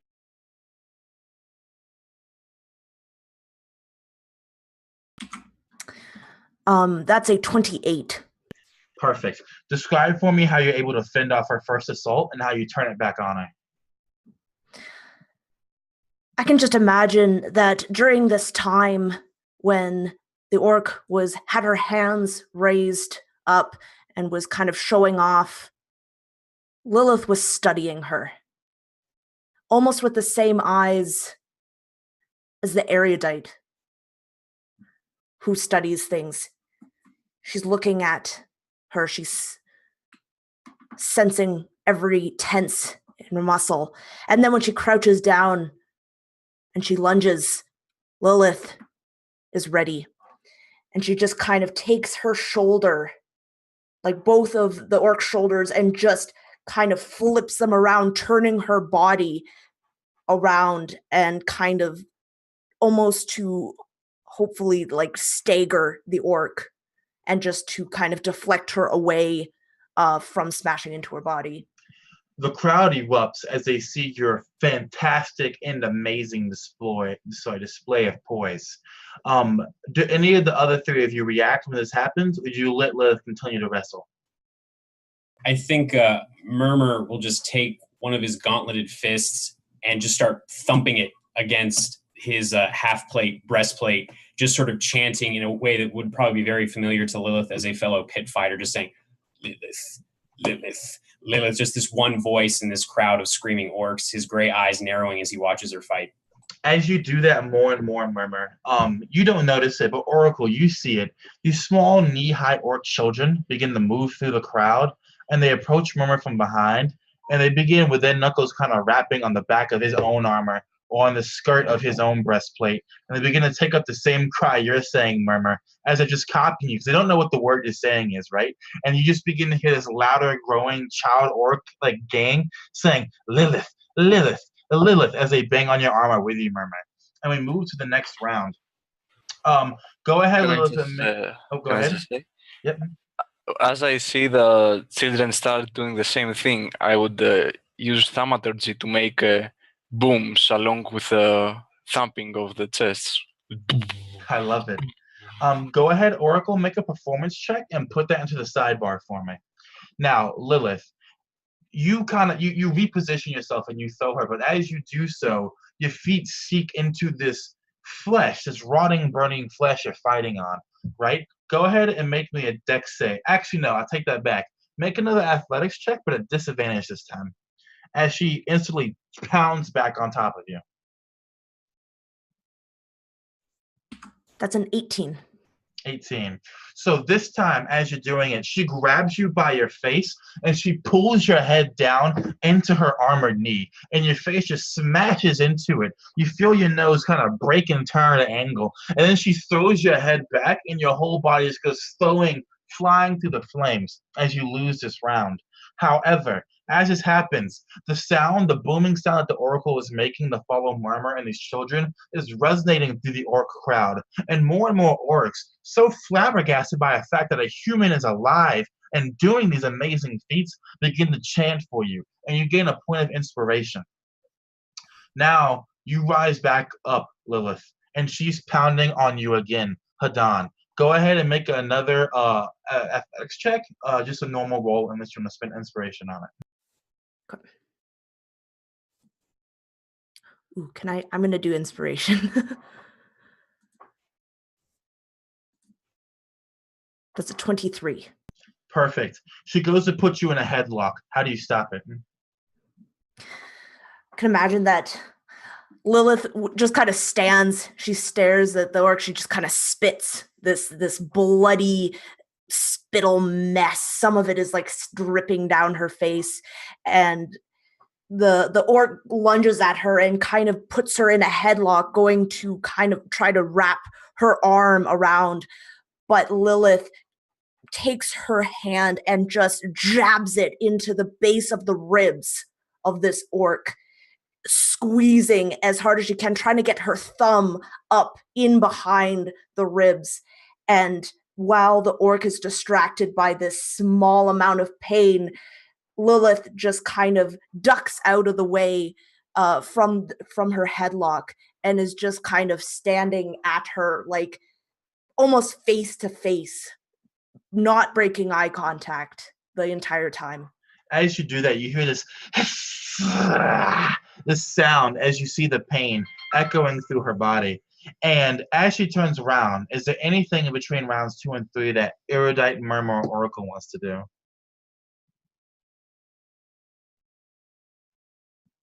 I mean, Erudite would join in with the chanting, kind of noticing the sweeping changes amongst the crowd, and kind of join in further with the chanting, just to keep that going. And I would also make the ground shake a little bit along with the beats. Perfect. There we go, it's muted. That means the entire corpse is starting to vibrate now, right? As the orcs get louder, and the oracle uses more of his magic to do this. And now the bloody, burning pieces are kind of falling apart around you two. Lilith, your ground falls out from underneath you, and you're going to fall to your hands and knees. And what you're kind of kneeling on, Lilith, is the spine of the pit fiend. And you see a shadow growing around you in the fire. And you look up, and Hadana is dropping straight on top of you. Please make me another athletics check. Is it just normal? Yeah, just normal on this one. Okay, I am going to use effort, which is I'm going to spend 10 grit points and have advantage. Perfect. I love it. So for those of you who don't know about Crifoth, we'll put out a link of course on the YouTube channel for where to get the playtest document. But spending effort basically draws from like a big pool of HP that you have, which is your grit points and everything, and it allows you to, as you just said, get not inspiration but advantage on some of your rolls. So what did you roll? 24. Perfect. Describe how you are able to stop her from jumping on your back and how you begin to actually subdue. I imagine that she's on her hands and knees. She sees this shadow, and she makes her body she immediately goes limp, stomach to the ground, which creates a miscalculation from the orc as she tries to like grab her from around her waist. She kind of misses. Lilith uses this chance to kind of roll on her back facing her and just uses her legs and just kicks her as hard as she can in the stomach. And at the same time, she's like grabbing her shoulders and just trying to essentially roll on top of her so that Lilith is over the orc. Perfect. You do so, and you roll, and you're on top of her, and you have her back down against the spine now, right? And there's bits of flaming embers falling around you. Again, these black fireflies dancing around, charred pieces of meat, the smell of burning flesh filling the air. And she's laughing. She's laughing in your face, Lilith. And then her head shoots up into another headbutt directly into your skull. This time make a con save for me. That's a 14. A 14. You lose this round as your head smashes into yours and your whole body goes reeling back. And she says to break your grip, and she steps up and she grabs you by the neck and she's tackling you back into the stomach of the pit fiend. Go ahead and make an athletics check for me. It's a 25. 25. You stop her from doing so and you wrestle her back, and she steps away and she's growling now. You are strong. Go ahead. And in this kind of like respite, she broke Lilith's nose in this headbutt, and so there's just blood gushing from it, and the nose is at like a weird angle, and so Lilith just kind of takes it and just with a resounding like crack puts it back into place. And she just kind of like shakes her head, little bits of blood and spittle coming down. And you can almost see that she is smiling. Perfect. She's enjoying this. I love it. And as these two gladiator women go for another clash, a horn breaks out across the crowd and across the entirety of Mother Camp. It is so loud that it drowns out the yelling, the screaming, and the cheering, and every orc goes silent, even the children, some of which are hushed by their mothers or fathers. And the orcs look up.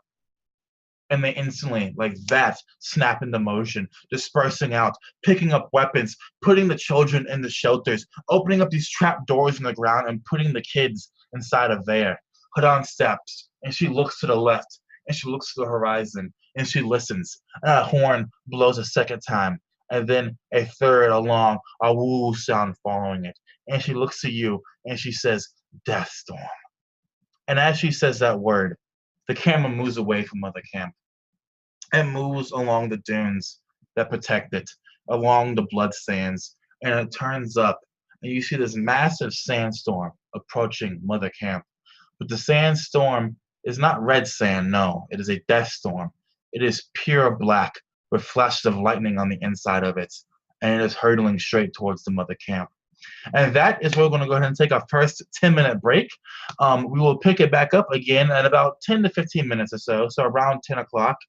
And I hope you guys are enjoying so far. Again, this is just the first of 7 games I'll be running on this channel every Sunday. So I hope you guys stay tuned for the rest of this exciting session and the next 6 to come. So with that, Jake, if you would please go ahead and segue us out.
Tushatakerka! Shouts out Hadan. She turns and she raises her fist into the air. And as she does so, a squadron of elite 10 female orcs does the same. And they all go running back towards the main pavilion where Mother is sleeping and resting from having divined the future. She then turns back to you, Lilith, and she takes something from her pouch and she thrusts it at you. It's some kind of water skin almost. Do you take it?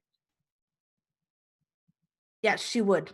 Drink now. And when she says so, she jumps off of the corpse and she looks at the other three of you. Lilith, as you drink it, it tastes sweet. It tastes fruity almost. If you've had a fruit in the last, I don't know, like 20 years or so. So with that being said, you reduce your exhaustion points by 3. Okay. As you do so, Hadan looks at the rest of you three and she says, you 3, you 4 actually.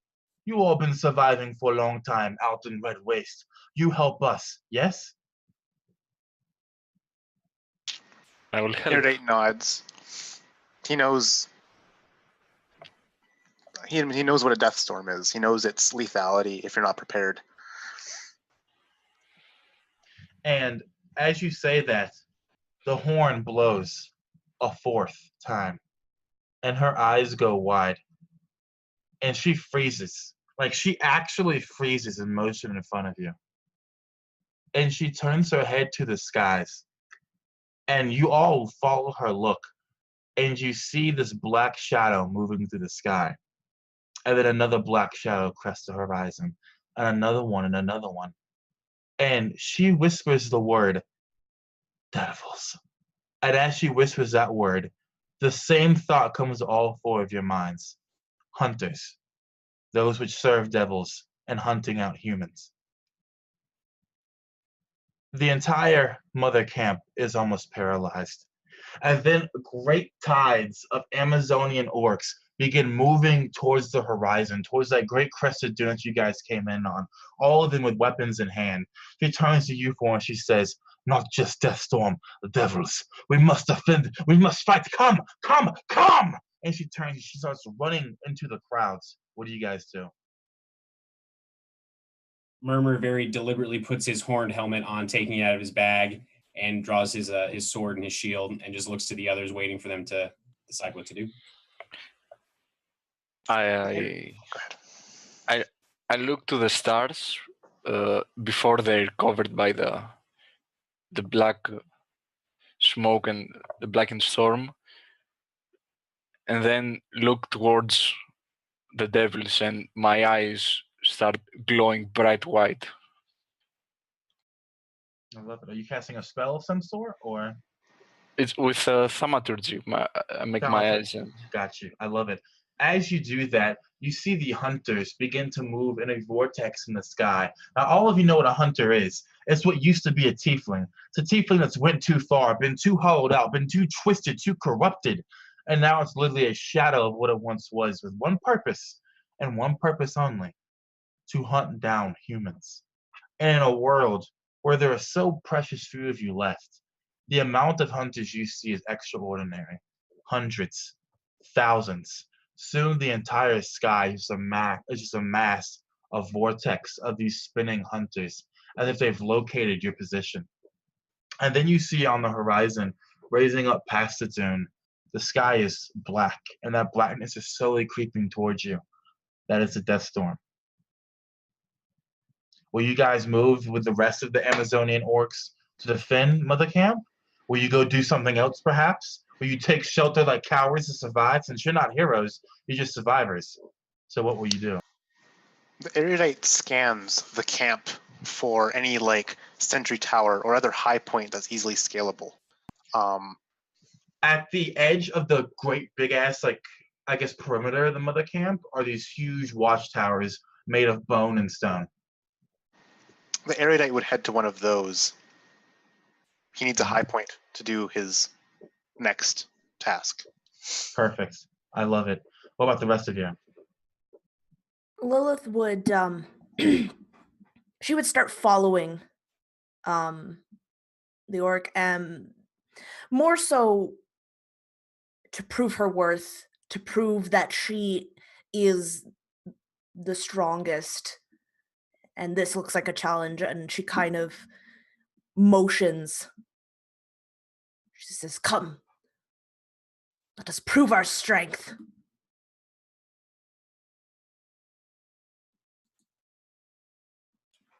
I will grab my amulet and kind of hide the bright light that comes out of it as I cast Sanctuary on myself. And say, my light will not go out today. And I let it go.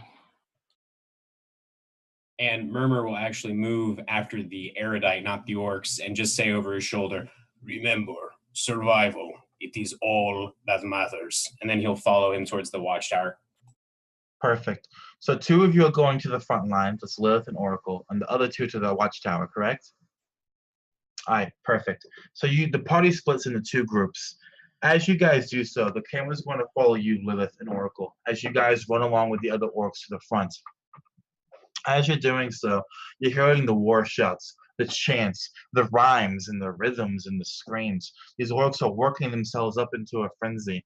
And when you get to the top of that crested dune, you're standing in a great line of spear holders. They're forming these great long ranks, these great phalanxes.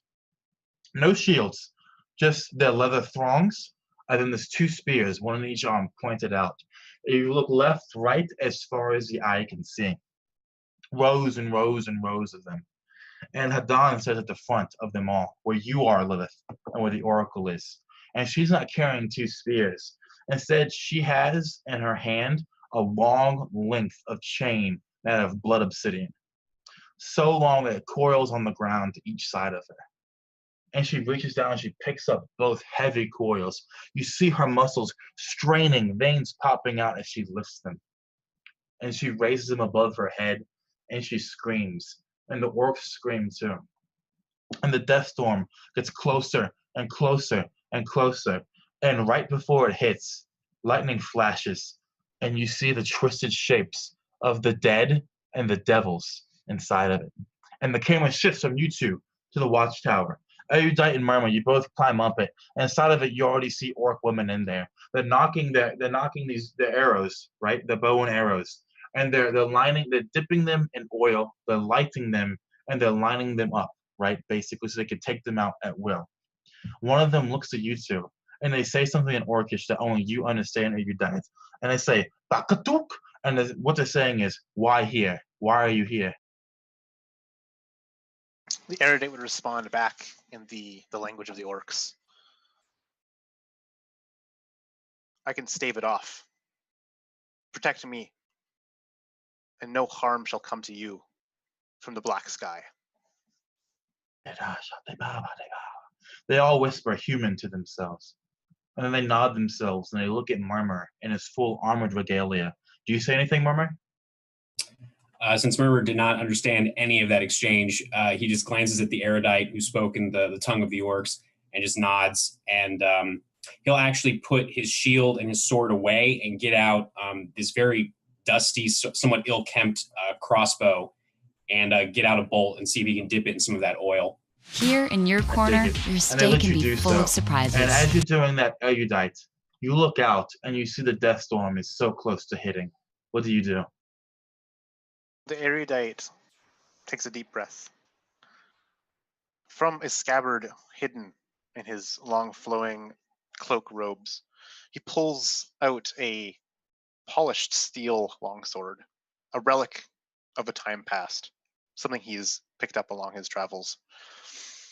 It gleams in the sunlight, and he points it at the epicenter of the storm that's advancing.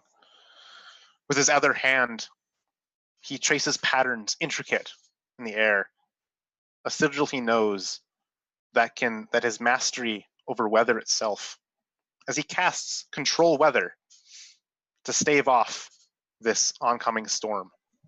As you do so, you see a physical pulse throughout the great black smoke or ash or whatever the fuck the death storm is made out of, right? And as it pulses, it stops. And it's like it hits a wall. And all the orcs are murmuring. Lilith, Oracle, you know this to have been the work of the erudite. You've seen his magic before. And it's just kind of churning there. And then everyone hears it. this low hum, this low singing, smooth, feminine, nice, gentle, elegant. It fills everyone's ears. And then you see the wall of force that's kind of staving off this death storm. You see cracks begin to spiderweb their way through it. And the hum gets lower and lower until the point where you hear nothing. And then you hear the opposite of nothing. It's like sound is being sucked out of the air. At first, you all hear your heartbeats. And then you don't even hear those anymore. It's like you're in a void. You can't even hear your own thoughts. And the spiderwebs just crease and they grow more and more and more. And that's when the first bone devil steps out, followed by a Baylor, followed by a chain devil, followed by a pit fiend, followed by a monster after demon after horrendous hell-bringing monstrosity, aberration, abomination. They flood out of the death storm, and the orcs scream, and they hold fast the lines. And the erudite, you look down, and you see war erupt before you. But there's no sound. You see mouths opening, but there's no sound. We move back to the front lines. Oracle, what are you doing? I walk between the warriors and Lilith and think this may be our last chance, our last stand. We shall show them what humans are capable of. And my eyes erupt in a white light, and so does my amulet. And as I open my arms, this wave of light rushes from my center towards all of those around me as I cast Holy Aura on the front line. And what exactly does Holy Aura do, just to refresh my memory?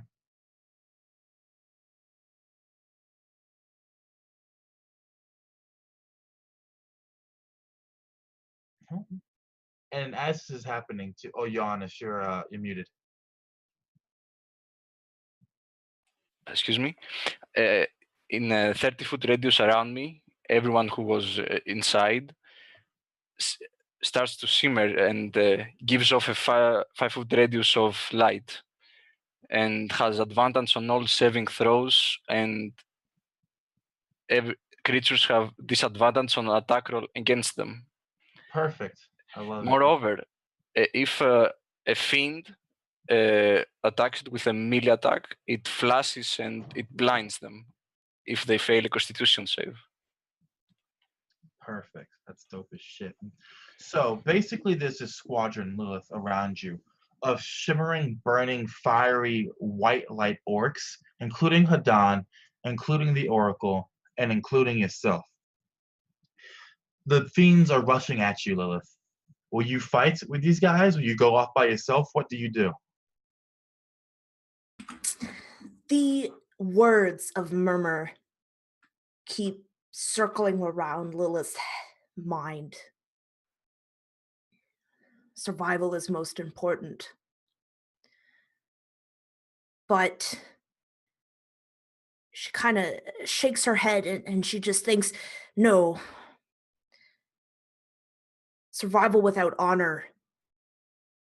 Survival without proving that you are strong, without being the strongest. Survival while being weak is worse than death. And so she wants to prove to these orcs, in a sense, she wants to conquer their respect of her. And so she would stay by Hadan's side and would actually get into the fighting stance alongside these orcs. Perfect. So here's what I want to say, since you're fighting back-to-back with Hadan. Every round, you have an additional 2 attacks that you can make. Those 2 attacks will be Hadan's attacks. They'll roll with your modifiers and everything, so she's pretty much just about as strong as you are. And they'll use whatever damage dice. Actually, they'll both be 2d12 for each attack on the damage dice. because of the massive blood obsidian chain she's using, right? And you can narrate that as both of you fighting, back to back to this demon hordes. So what we're going to do now is we're going to roll initiative, all right? So everyone go ahead and roll it. Please put it in the side chat for me. As from the erudite's point of view, there's a flash of light, and then demon and orc just begin clashing as the spider webs cross the front of the Deathstorm. All right, so that's a 23 for the erudite. 1 for Lilith, perfect. 7 for Oracle.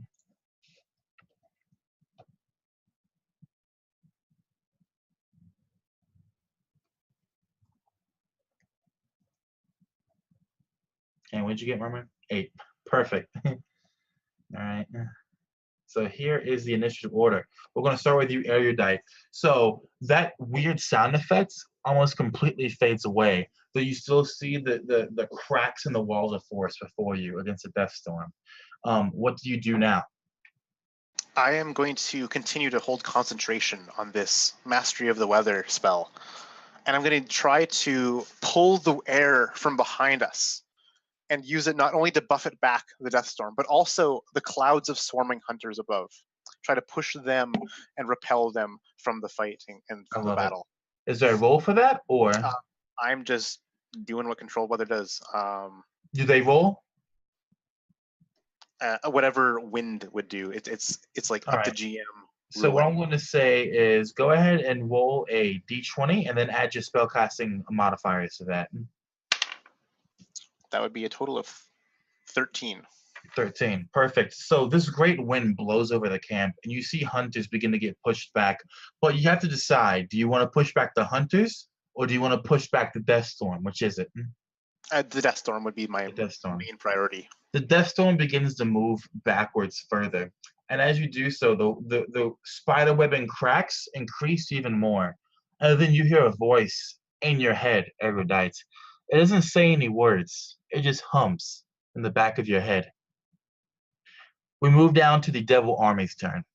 They're slaughtering and destroying everything. Them and orcs killing each other, back and forth, slaughtering. You see spears being thrown. You see heads flying. You see great sheets of blood go up into the air, and when it comes down, you don't know if it's orc blood, Lilith, or if it's demon blood, Oracle. So with that being said, I'm going to go ahead and roll me a fuck ton of attacks here. I'm going to see how many of these hit you. So,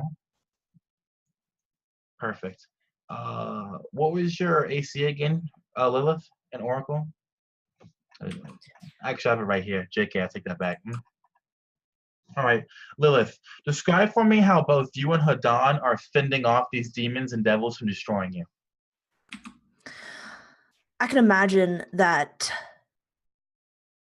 I am almost guarding Hadan. She is making kind of almost like attacks further out than I would.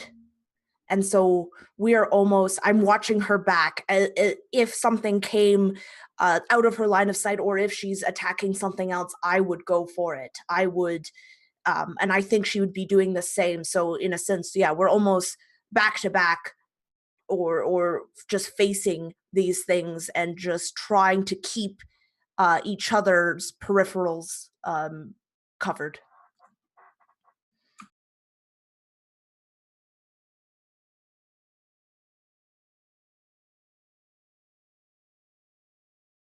Sorry, I lost the window for a second. I'm back. I'm alive. I'm unmuted. Okay. Oracle, as you see these two amazing fighters shining in light fighting, something comes towards you, this massive red winged monstrosity, and he growls and he reaches out to grab you. And as he does so, the light flares up and he's grabbing the light, and you can see his eyes going blind as it does so. And as the hand kind of blows off and it takes a step back, it growls at you again and it swings his great flaming sword. If you would, go ahead. By the way, I also have Sanctuary on me, which is a wisdom save, or they have to attack someone else. Perfect. As it swings its sword down, it doesn't hit you. In fact, you realize it's not even swinging at you. It catches an orc in the side, and it completely obliterates that bastard. All right? She goes flying, torn in half, blood sheets everywhere, flames hit you in the side of the face, but they just kind of like scatter off, weak, destroyed. And as you live another moment, Murmur, it's your turn. What do you do? Back in the watchtower. Can I see the fighting going on at the front lines from where we're at? Yeah, most definitely. You have a view of the whole battlefield. Okay. So I guess Murmur will take this fiery tipped crossbow bolt that he's created, put it in his light crossbow and take a shot. Would a 12 hit the nearest devil or demon? Yeah, what we're going to say is, because you're firing off into like a huge crowd, Sure. roll your attack, roll your damage, add it together, and then I'll tell you what happens next. Got it. All right, so that is 11 points of piercing damage with that first bolt. Okay, so what we're going to say is that each round, instead of 6 seconds, is going to be 6 minutes, if that works for everybody. Sure. So as you basically, I imagine you're just rapid firing these bolts down into them, right, Murmur? Mm-hmm. And you look down and you see 11 pairs of eyes or limbs that you just run through with these burning bolts, right? And you have a second attack or third attack too, or actually 4 attacks, right? Correct. So go ahead and make those next 3 attacks where you're just going to roll damage and not the actual attack rolls. Got it. All right. First one is a 9. Second one is an 8. And third one is a 9. Nice. So you're raining havoc down on all of them. And if you would, roll me, do you have a percentile die on you by chance? I do. Give me one second. All right. Go ahead and roll your percentile. And that's going to be the amount of damage all the watchtowers are doing with their arrows. I'm going to give their damage to you. Okay. Well, I rolled. I have a percentile. Hang on. Let's see.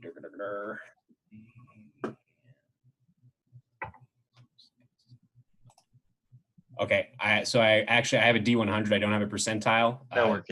Okay. Cool. I rolled a 4, so not 4. Okay. So Oracle, as we move down to your turn, you hear something coming from above you, and you look up, and arrows are just falling down all around you. They come in one great sheet wave, right? One great layer. And you look around, and demons are just wandering around on fire, waiting in the crowds of orcs and fighting. Those orcs you blessed earlier, they're squatted up around you, Oracle, and now they're defending you since they've seen what you can do to help them. So, Oracle, what do you do now on your turn?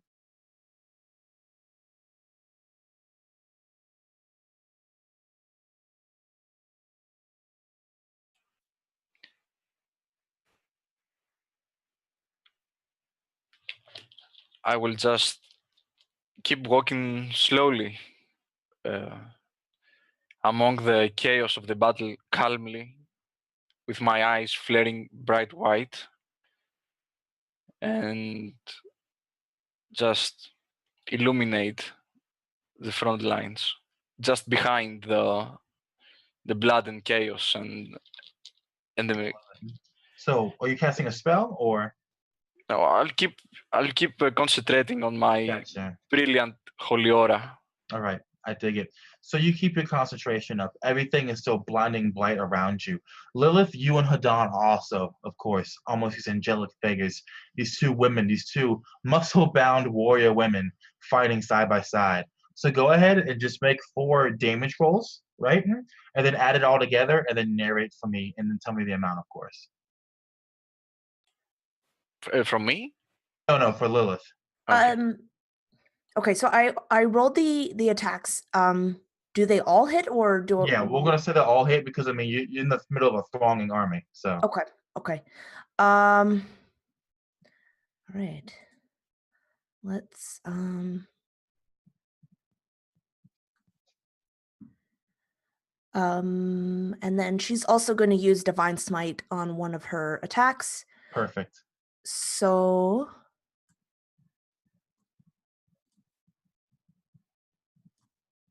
oh my goodness. So much math.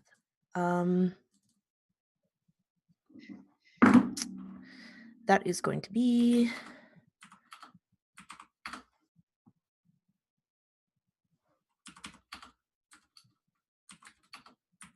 that's going to be 98 points of damage. Okay, brilliant. So what does that look like as you 2 are fighting and smiting? I imagine that we are glowing in this light, and there is just this crowd around us. Like all these twisted things are there, but there is a birth around us because we are just able to keep them back. We're able to not be overcome by them. And so and then Lilith, her battle axe grows even brighter. This blinding white light just emits, and as she kind of brings it around and slices at this devil, you can just see that the cut that it leaves is just erupting in the same bright light that was on her battle axe. I love it. I dig it. And as you're slaying, of course, Sidon's slaying with you. She throws out one arm, and the chains go out, and the chains burst into flames. And they almost, just a big fat-ass coil of this blood obsidian hits a demon in the chest and just completely obliterates it. You see bone and blood go flying everywhere. She then pulls back that coil and throws out another one, and pulls back that one and throws out another one. And basically, it's explosions of gore all around you, Lilith, as you're cutting down those that get through her longer range defenses. Erudite, we move to your turn. Hunters are swarming the watchtower. You hear their whisperings, right?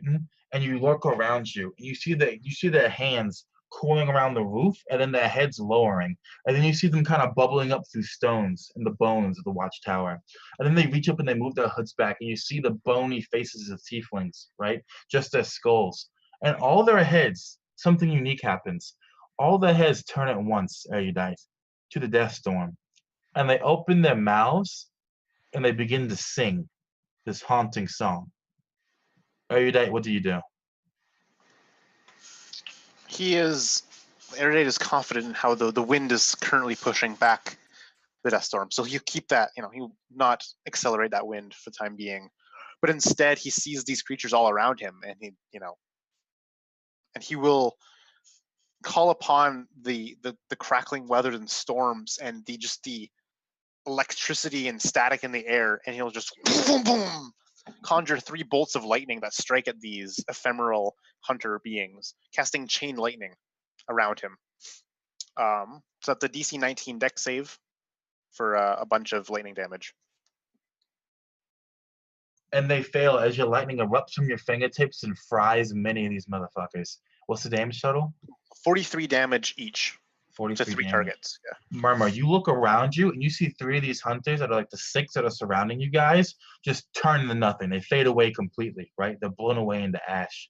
Do you do anything else on your turn, Erudite? Just beyond concentrating on the spell above. That's it. As you do that, you feel something cold. Something not cold. Something that's more numbing than cold, as if you're suddenly empty. Erudite, I want you to make me we're going to say a wisdom saving throw. A total of 24. 24. Perfect. That's right on the dot. You look down and you see there's a spear in your chest going straight through it, straight through your heart. You cough up blood. Blood falls on the shaft, and you fall back dead, and then you blink, and you're standing there completely fine, having taken no damage, but your concentration is shaken horrifically. Make me a concentration save. I'm going to say the DC on that is going to be the same DC for the spell, so 24. I'm going to apply effort to this. All right. Because this spell is very important.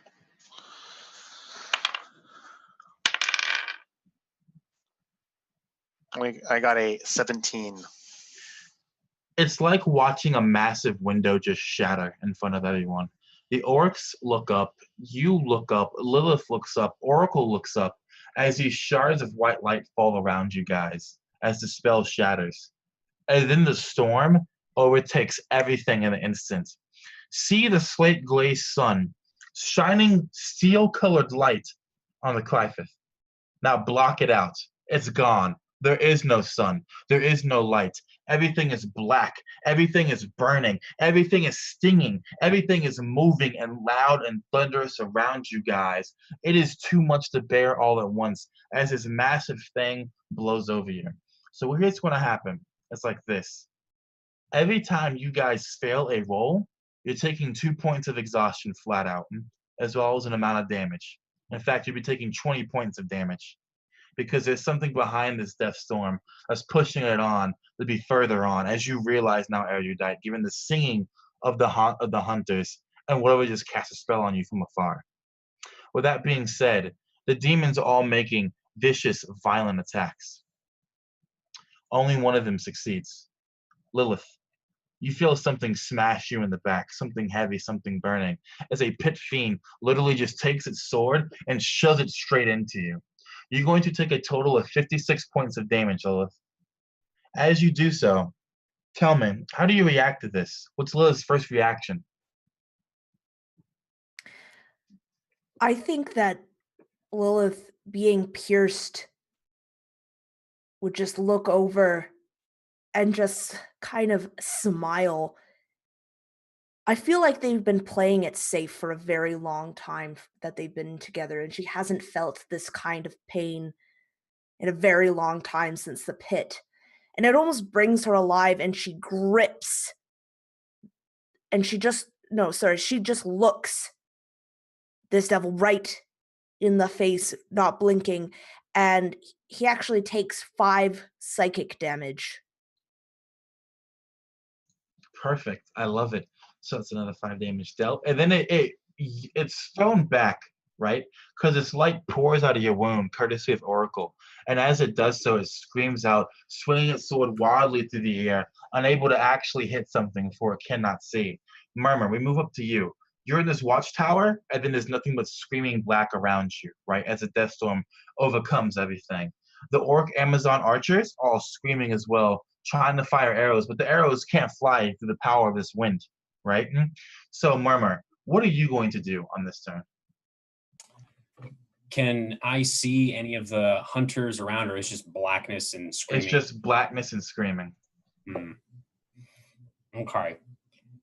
So I think what Murmur is going to do is he's going to put the crossbow away, get his sword and shield out, and try and find the erudite and just get kind of back to back with him and ready an attack for anything that comes within range. Make me a perception or survival check. It's your choice.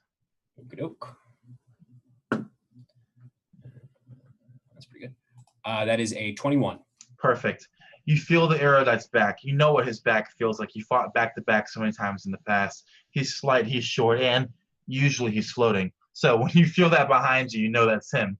With that being said, that's going to end your turn. And go ahead, Oracle. So, Oracle, you see flashes of lightning all around you that briefly illuminate this death storm. You yourself are a beacon of light, but that light doesn't shine too far. All you can see is the occasional dead orc, the still living but quickly dying orc, or the still living but quickly dying demon or devil. So what do you do, Oracle?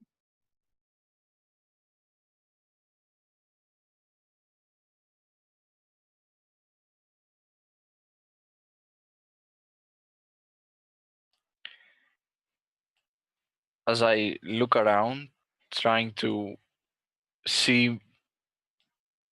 not to lose Lilith from my sight and trying to keep myself relatively close to her, I'll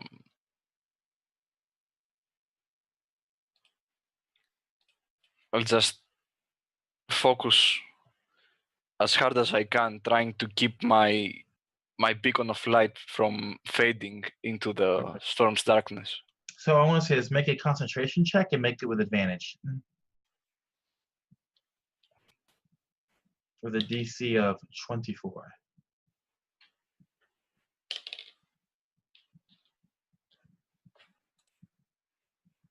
Ooh, that's 23. 23, so close, yet so far away. Something sings. No, it's not a sing. It's not a hum. It's a hymn. No, it's not a hymn. It's a whisper. No, it's not a whisper. It's a murmur. It's Murmur's voice. You hear Murmur singing in the back of your skull, Oracle. and that scene distracts you for a second, and you turn around and you watch as all the lights bathing you, bathing Lilith, bathing those few orcs protecting you, turns red and is stripped off and begins to gather in a sphere directly above you, Oracle. Lilith, it is now your turn. Oh, also, Oracle, because you failed a check, the winds are beating at you too. Your skin's being cut open by the black sands, or black ash, or black poison, whatever this may be.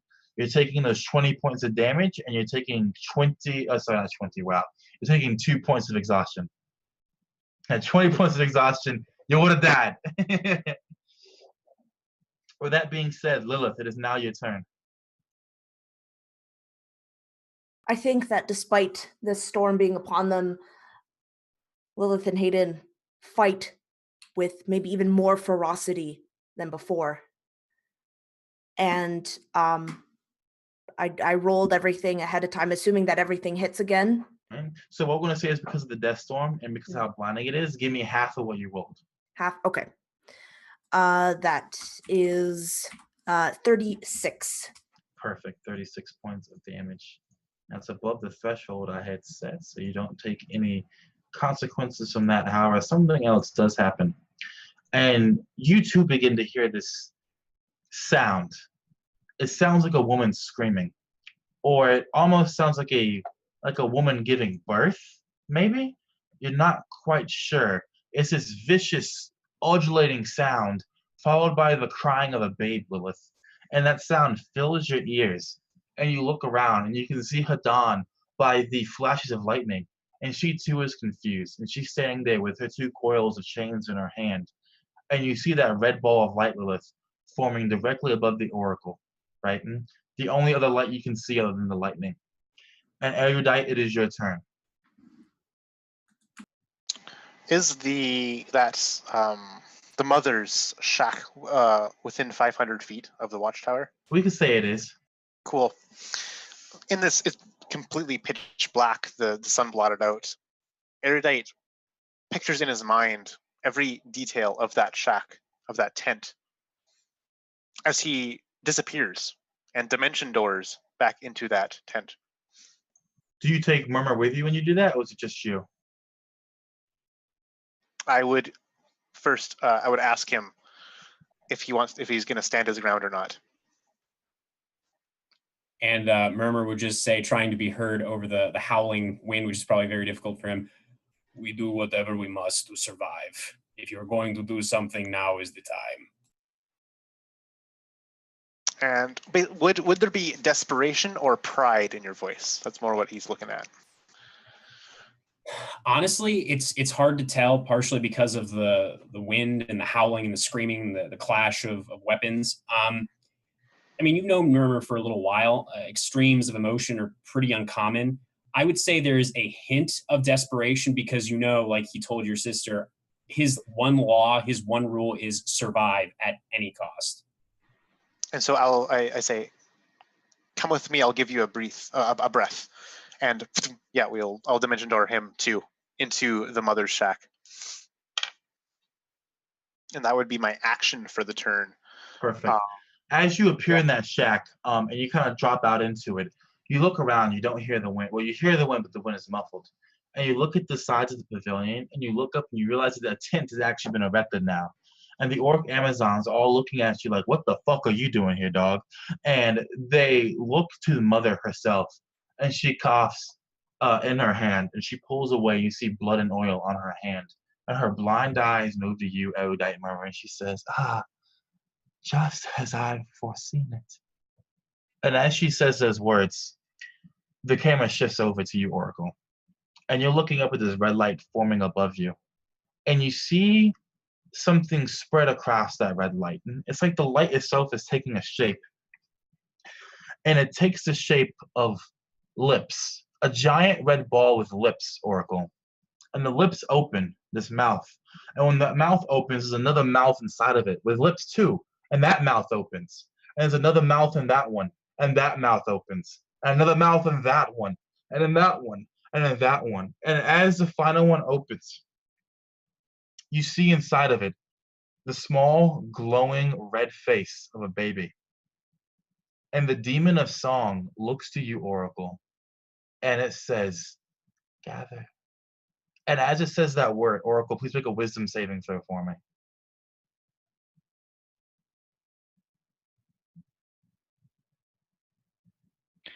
I say I'll use effort for that. All right.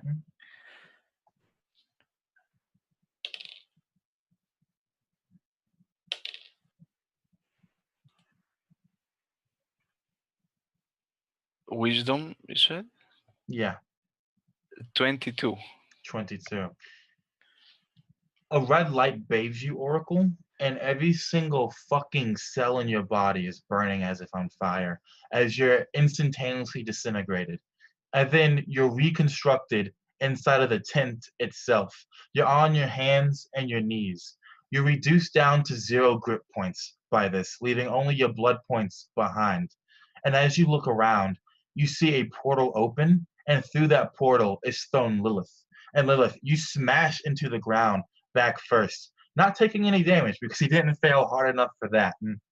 But you're all inside of the tent now. And for a second, we take a break from initiative order. The 4 of you are seemingly gathered here. And again, Mother says, yes, I'm sorry. I did not see that detail, Oracle. But this is as I have seen it, yes. And what are the 4 of you doing? What did you do? We have to get back out there. We have to fight. I did not do this. No, she did this. The demon of song. I've seen her in my dreams and in my visions. I've heard her voice. I am sorry. I would be on the ground shaking and just muttering, gather, gather, with my eyes closed and shaking.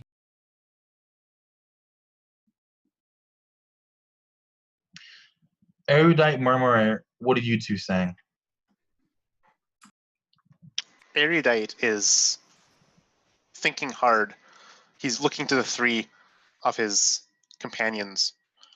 He's hearing just the cacophony and just the violence and the cracking of thunder and the spilling of blood and violence and screams and terror going on beyond the tent, beyond.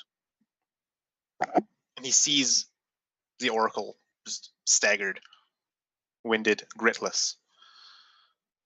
I heard he remembers the desperation in Murmur's voice, and he'd see the fatigue starting to set upon Lilith. Do we fall back? He would announce to the 3 of his companions.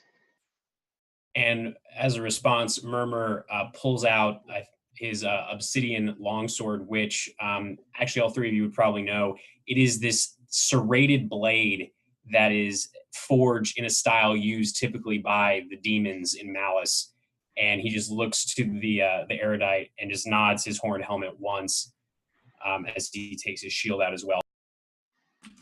As you say that, Murmur, you catch something from the corner of your eye, and you look towards the entrance of the tent, and you see a red light shining through the cloth. And then somebody steps through. She is tall. She is 9 feet tall, to be exact. She does not have feet or legs, but instead just 2 sickles, bladed legs, leaving these thin points on the ground as she walks. She is curvaceous, but she is not human. Her body is made of opal? No. Ruby? Some kind of gemstone in between. Her torso is made out of these long wires of that same gem, which then form arms that hang loosely at her side. And then above all that is that ball of light with a single pair of lips. And as the demon of song enters the tent, this song follows with her. Take the sound of a dying cat, mix it with the sound of a woman in labor, mix that with the sound of a baby dying, and mix that with the sound of a woman dying in childbirth. That is the sound that is filling your ears. It is not a sound that is heard with eardrums.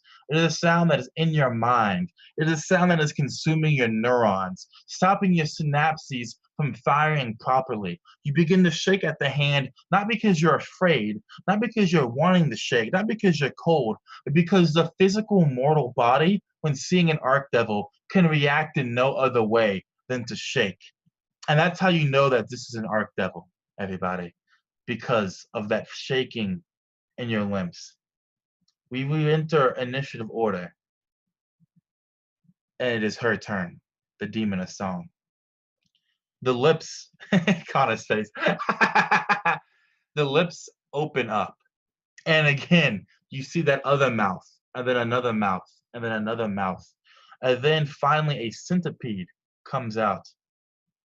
And then it shoots forward as fast as lightning, but 100 times as deadly. Erudite, please, if you would, make me a dexterity saving throw. And this is a magical effect, is it not? It is. Which means my wizard school, the one that has served me so well, will take an effect here. Dope. And what's your wizard school, just for the stream? Abjuration, actually. He Perfect. understands that to survive is to protect himself at all costs. So he's using a spell resistance feature to have advantage on this. Well, that advantage is not very good. Total of 9. Oh, sorry, total of 11. You fail. All right, you take 48 points of damage. As this literally strikes you in the chest, but it's not physical, right? It's ethereal in that it goes straight through you and it keeps going. But when it goes all the way through your back, anyone looking at it will see that the centipede is holding like a phantasmal copy of your heart. And then it pulls all the way back, and you see your phantasmal heart come through your chest and be consumed by the lips of this creature, of this demon of song. It is now your turn, Erudite. What do you do? In this quick motion, you could see some force battling against that centipede. Was an arcane ward that finally got breached by the centipede and happened. And then he's in awe of this strange creature in front of him. But, he's been on this world long enough to know what to do at this point. And with one focused breath, he traces a simple gesture around him as the 4 of them, Erudite and his 3 companions, vanishes as he casts teleport to a place he knows very well. As you do so, the lips open again, and the singing grows louder, and then it becomes that inverted sound. And you see cracks in the very reality around you, and the very atmosphere of Crifoth, and then everything breaks. There's white light, there's shattered glass, and you're still standing there. And you look around, and you realize that she just counterspelled your teleport. Can I counterspell the counterspell? You probably could counterspell the counterspell, yeah. Would you allow me to counterspell the counterspell? That's the real question. I want to make it an arcane duel. So basically what I'm going to say is roll a d20 and add your arcane proficiency. Arcana proficiency, already. Yeah, I'm going to apply effort to this. Dope. That is now, dope. can creatures also apply effort? The player in me wants to say no, but I don't. All right, we're going to go with yes on that. I don't see why not. All right, so what did you roll? Okay, let's do this. Ooh, there we go. That's a 29. Ooh, okay. I rolled a 30 because she has the same bonuses. If it wasn't for that advantage, if it wasn't for you giving me effort, you would have been out of here scot-free. Because I rolled a 7 and a 14. And she has plus 15. So, unfortunately, what does your counterspell look like, and how does it look like when it fails? It is the sigil of old for the word no. Just a denial. Mm-hmm. But you cannot deny something that is so fundamentally true. That is this archfiend. Beautiful. It's just impossible. So as this happens, and these white lights are about you, her lips begin to close, and it is now your turn, Oracle. Oh, sorry, it's Murmur's turn. Excuse me. Murmur, go ahead. I'm gonna say, all right. So yeah, after seeing the failed spell of some kind going off, Murmur, who is still sort of shaking from the presence of the demon of song, stops and looks at her. And for a minute, he doesn't see her. He instead sees a man, about as tall as he is, with this shining golden right hand. And beneath his helmet, his eyes widen, and he just strikes with his sword. I pre-rolled. It was a natural 20. Ooh, beautiful. So go ahead. How we're going to do crits is going to be maximum damage, and then roll damage again and add that to it. Got it. All right, so max damage then would be, so that'd be 13 for the first, and then you said roll again? Yep, and you have 3 more attacks, right? Correct. Yep. And the next one was a 12, so a 13 and a 12. All right. For damage, right? Correct. Great, all right. So he'll just kind of try and cut across her front, hopefully dispelling this image of this golden-handed man, and then he'll swing 3 more times. That's a 16 to hit. Misses. Okay, figured. All right. How about a 29? Hits. All right, and that is 8 points of damage total, and this is the last attack. And that is a 27. Hits. And that is 6 points of damage. Perfect. And let me see. Yeah, you know what? Why not? So as he cuts with this first strike, he misses the second strike and then cuts again with the 2. And he's sort of panting and gasping, feeling more out of breath and exhausted than he's probably ever felt before. He looks and he doesn't see the golden-handed man anymore, and he's almost relieved. But then he realizes the situation the group is in and just roars and tries to attack again with an action surge. I love it. So that is that an additional 4 attacks or just an additional 1 attack? Additional 4 attacks. Beautiful. All right. So first one is a 26. Hits. I'm just going to go ahead and roll the hits. Next one is a 12, so that'll miss. And then a 21. Misses. Okay. And that misses too. So 1 hit. Right. And that is 10 points of slashing damage. So he just, again, he whiffs these first 3 attacks, just so panicked and horrified. And then he sort of lances forward with the longsword, striking her on the 4th and final attack. And now, with every strike you make, right, it's like you're striking a being made out of clay. Like her body actually bends and is contorting, right? With every sword stroke. So that way when you finish and you step back, it looks like you just kind of like zigzag through her body, right? She's been at these weird angles. Her elbow is like 3 feet long and very thin, barely connecting her arm. Weird stuff like that. And with every strike, you hear a baby crying out again and again and again. As you step back, your hand shaking, right? Before it's the Oracle's turn, the Demon of Song goes a second time this round. And she opens up her lips, and what comes out is a hand.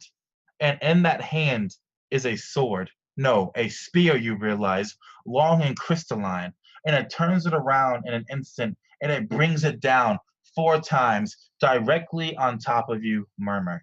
Let me go ahead and roll that real quick. Oh, Lord have mercy. You only got hit once. You got very lucky. All right, so you're going to take a total, Murmur, of 30 piercing damage and 40 necrotic damage. As his spear stabs into your armor and just starts fucking you up, and you feel this pain in every single cell of your body.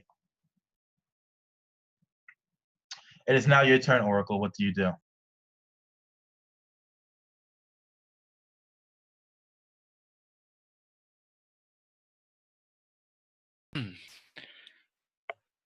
As I'm reeling back, still recovering from her whisper, I would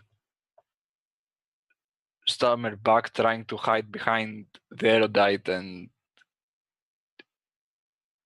whisper, looking towards the sky, which is blocked by the tent.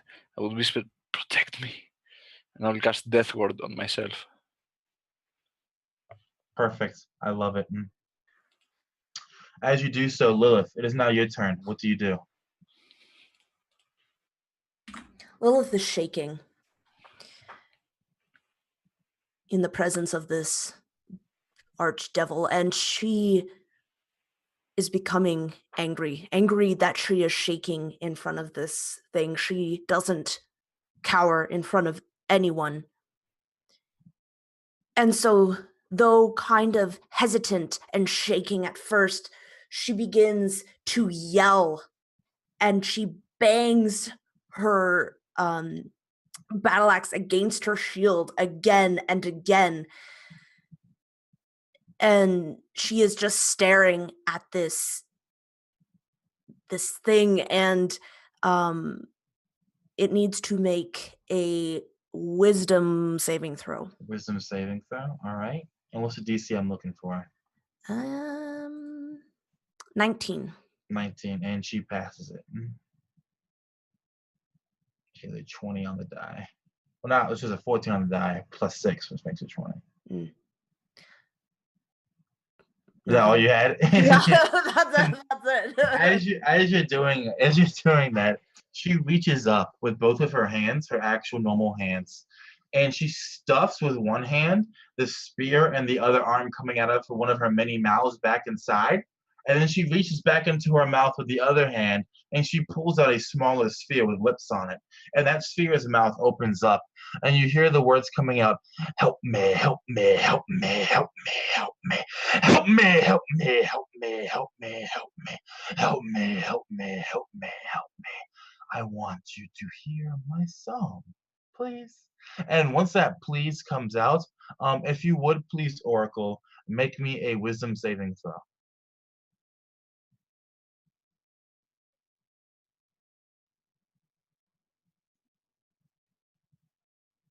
Do you fail? That's a 22, so I'm guessing it fails. It's so good you had that death ward, because you dropped the 1 hit point, kept alive by that death ward, as your heart temporarily stops, and you puke out blood everywhere as you barely survive the power of her power word kill. She then drops that red sphere to the ground, and the light kind of peels away from it, and you see it was a child's head, which makes sense since it was speaking with a child's voice, and even speaking polite like a child would. And then that bladed leg, one of her bladed legs, steps down on that head and shatters it like a watermelon as she begins to bend over you, Murmur. Now, it is your. Actually, that's right. You get an injury oracle. So, Connor, if you could please go ahead and explain that rule real quick. It's a pretty simple rule. Whenever your blood points drop down to less than their half maximum value, you have to roll on an injury chart. Yep. It's a D10 roll, and it is you get a following injury. I have it up right now, so go ahead and roll your D10.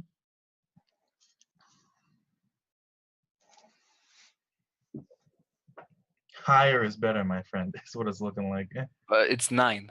9. All right. 9. The magic keeps surging through your body, right? And you can feel more parts of your body just like shutting down, and then your synapses stop for half your brain as you have what is essentially a stroke. And as your brain kind of kicks back in with the holy magic you're suffering, half of your face is completely slack and paralyzed as you are now permanently disfigured, and this is your disfigurement. That being said, Erudite, it is now your turn. Erudite is much more aware of this being's power this time around.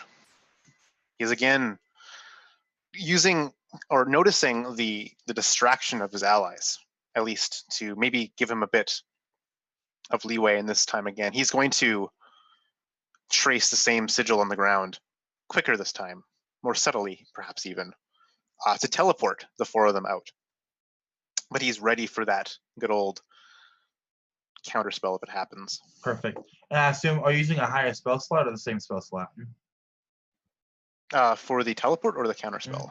The teleport.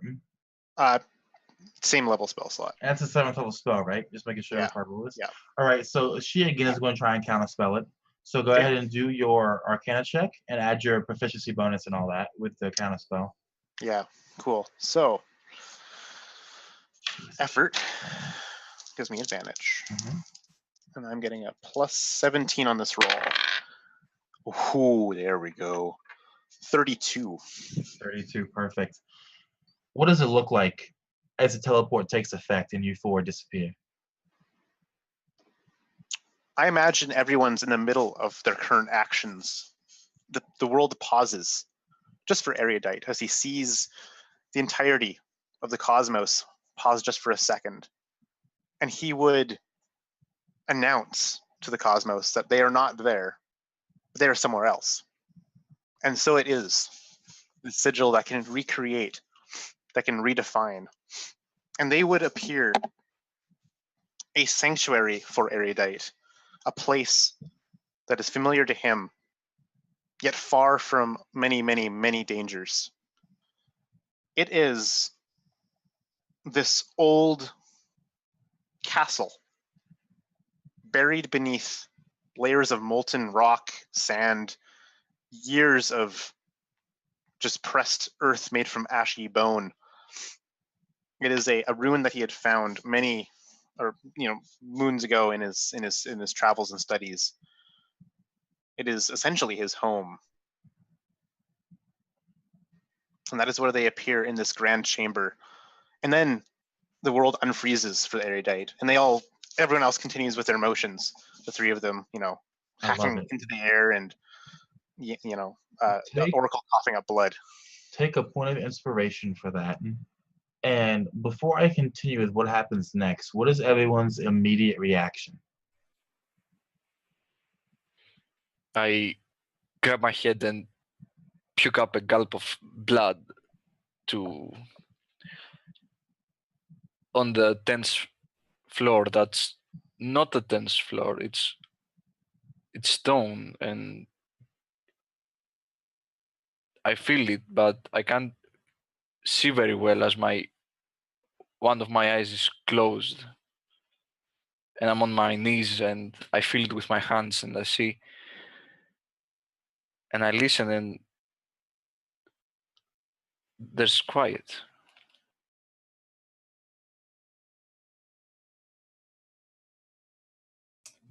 So Murmur was preparing another strike against this horrifying creature, and as he's swinging, he blinks, and then all of a sudden the tip of the obsidian sword clangs loudly off the flagstones of the castle floor, and he stops.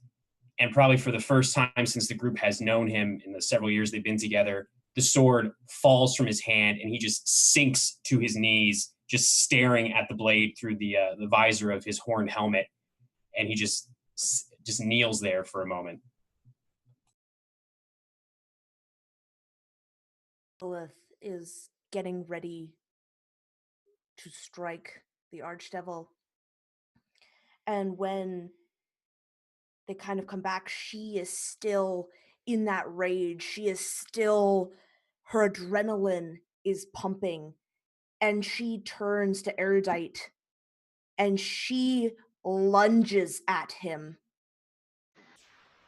and begins to swing at him and just says, "No, why would you do that?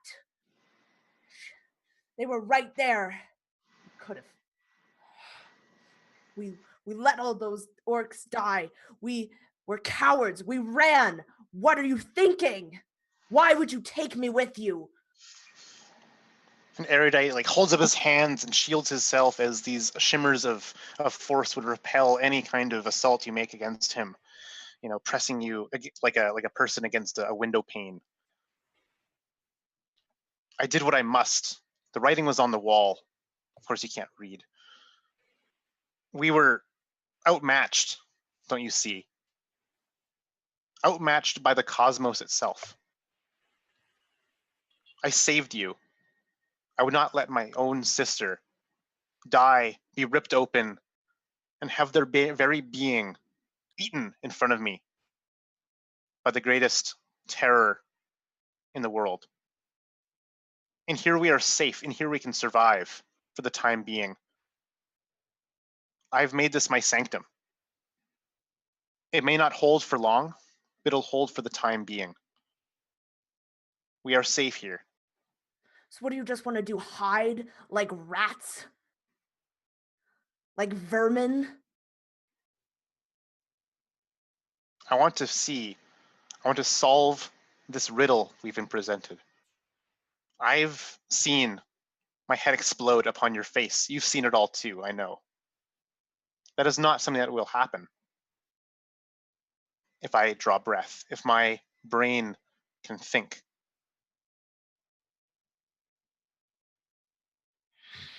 I bought us time. I created us time.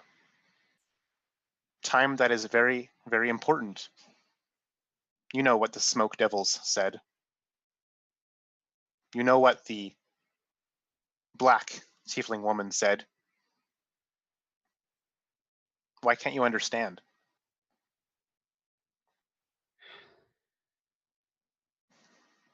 And at this point, she has stopped striking you and she just acts at her side, just breathing hard, just looking at you with just pure malice.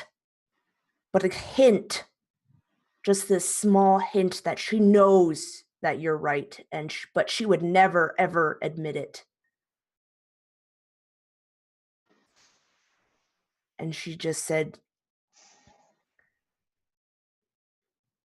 "You've turned me into a coward." Only a coward chooses to flee, my sister. You had no choice in the matter. Just remember that.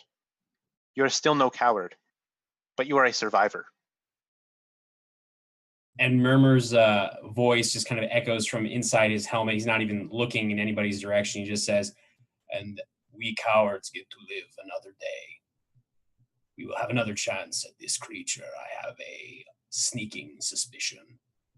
And then he starts to slowly get back up and pick up his blade. As you say that, you pick up your blade.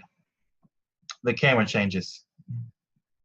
We're back inside the tent with Mother, her 10 elite guardians, and then the demon is song. And the demon is just standing there, quiet, the song not continuing right now. And Mother smiles, and she, with her blind face and one gnarled hand, points at it and says, "Sister, why don't you stop this and kill me already? Or are you done being a wet nurse for that demon?" And the mouths all open up, all 5, 6, 7, 20 of them, and they peel back, and the head expands as it does so. And emerging from these mouths, as the light fades away, is this jet black-skinned tiefling woman, young, her horns ornately curled, and she's naked and floating in the air.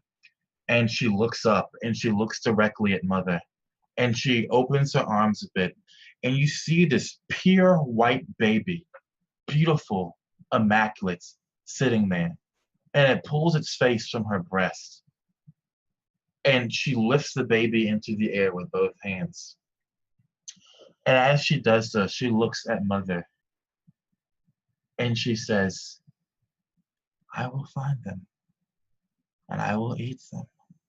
And if I do not, Jupiter will, or the others may." And Mother just smiles at that. And the baby opens up its eyes, and its eyes are pure black, and it begins to weep. And it opens its mouth to scream, only no sound comes out. But again, it's that inverted sound, this bass drop, this lack of sound. And the camera expands outwards, and the death storm freezes. And as it does so, lightning is frozen to illuminate the scene. Everything is frozen. Demons, devils, orcs, all. See one orc. Her body is vibrating heavily. She's gripping her spear hard. She's gritting her teeth. She's trying to move, but she can't. Some force is holding her in place. And she grits her teeth harder and harder and harder, and her head, it explodes. But as it explodes, the explosion is frozen mid-blast, and you just see the gore there. And another orc is standing beside her, and her eyes barely turn. And as she sees that explosion, her head explodes. And another orc's head, and another head, and another, and another, and another, as this demonic cry echoes over Mother Base Camp. And then you see demons, their bodies fully exploding, right? And the great gore freezing midair too. And some orcs don't explode, no. Their heads stay intact, but blood comes from their ears and their eyes as their eyes liquefy, and from their nose. And the camera pulls out, and you just see these constant explosions of gore, one after the other. And then the death storm settles, like a blanket of black over everything. And as it does so, the sun sets, and the moon, broken, is high in the sky. And then over this silent carnage, a hand penetrates the soil, and it grabs something, anything, the fallen body of one of her sisters. And Hadan pulls herself out, and she pukes up blood, and she looks around.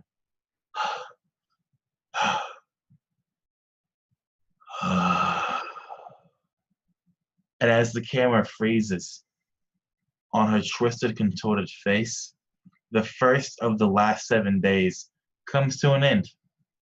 So everybody, that's the end of our first session, the last 7 days of Crifoth campaign. I hope everyone who stayed tuned to watch this did enjoy it. I hope everyone who watches it on my YouTube channel, Stereotypical Marquise, will also enjoy it. It will be uploaded later this week in full on there. Again, there will be one session of this every Sunday for a full 7 sessions. It's a miniature campaign. I'm very glad to have such fantastic players on board. You guys are all great, including the 2 creators, which is Megan and Connor, on my left and right. And then Jason joining us. He's played with me before. And then Yannis, this is my first time playing with him, but he's also fantastic. And he's also a trooper because it's late as fuck over there for him right now because he's in Greece. That being said, thank you guys very much for watching. Feel free to follow this feel free to follow this Twitch channel if you want to see more mini-terrain domain content, as well as my own content over the weeks to come. And if you really like it, feel free to subscribe. Who knows what happens after that? And that being said, I am Marquise, the one, the only, the bold, and the beautiful. And that's the end of this session. So, Jake, if you would, please take us the hell out of Crifoth.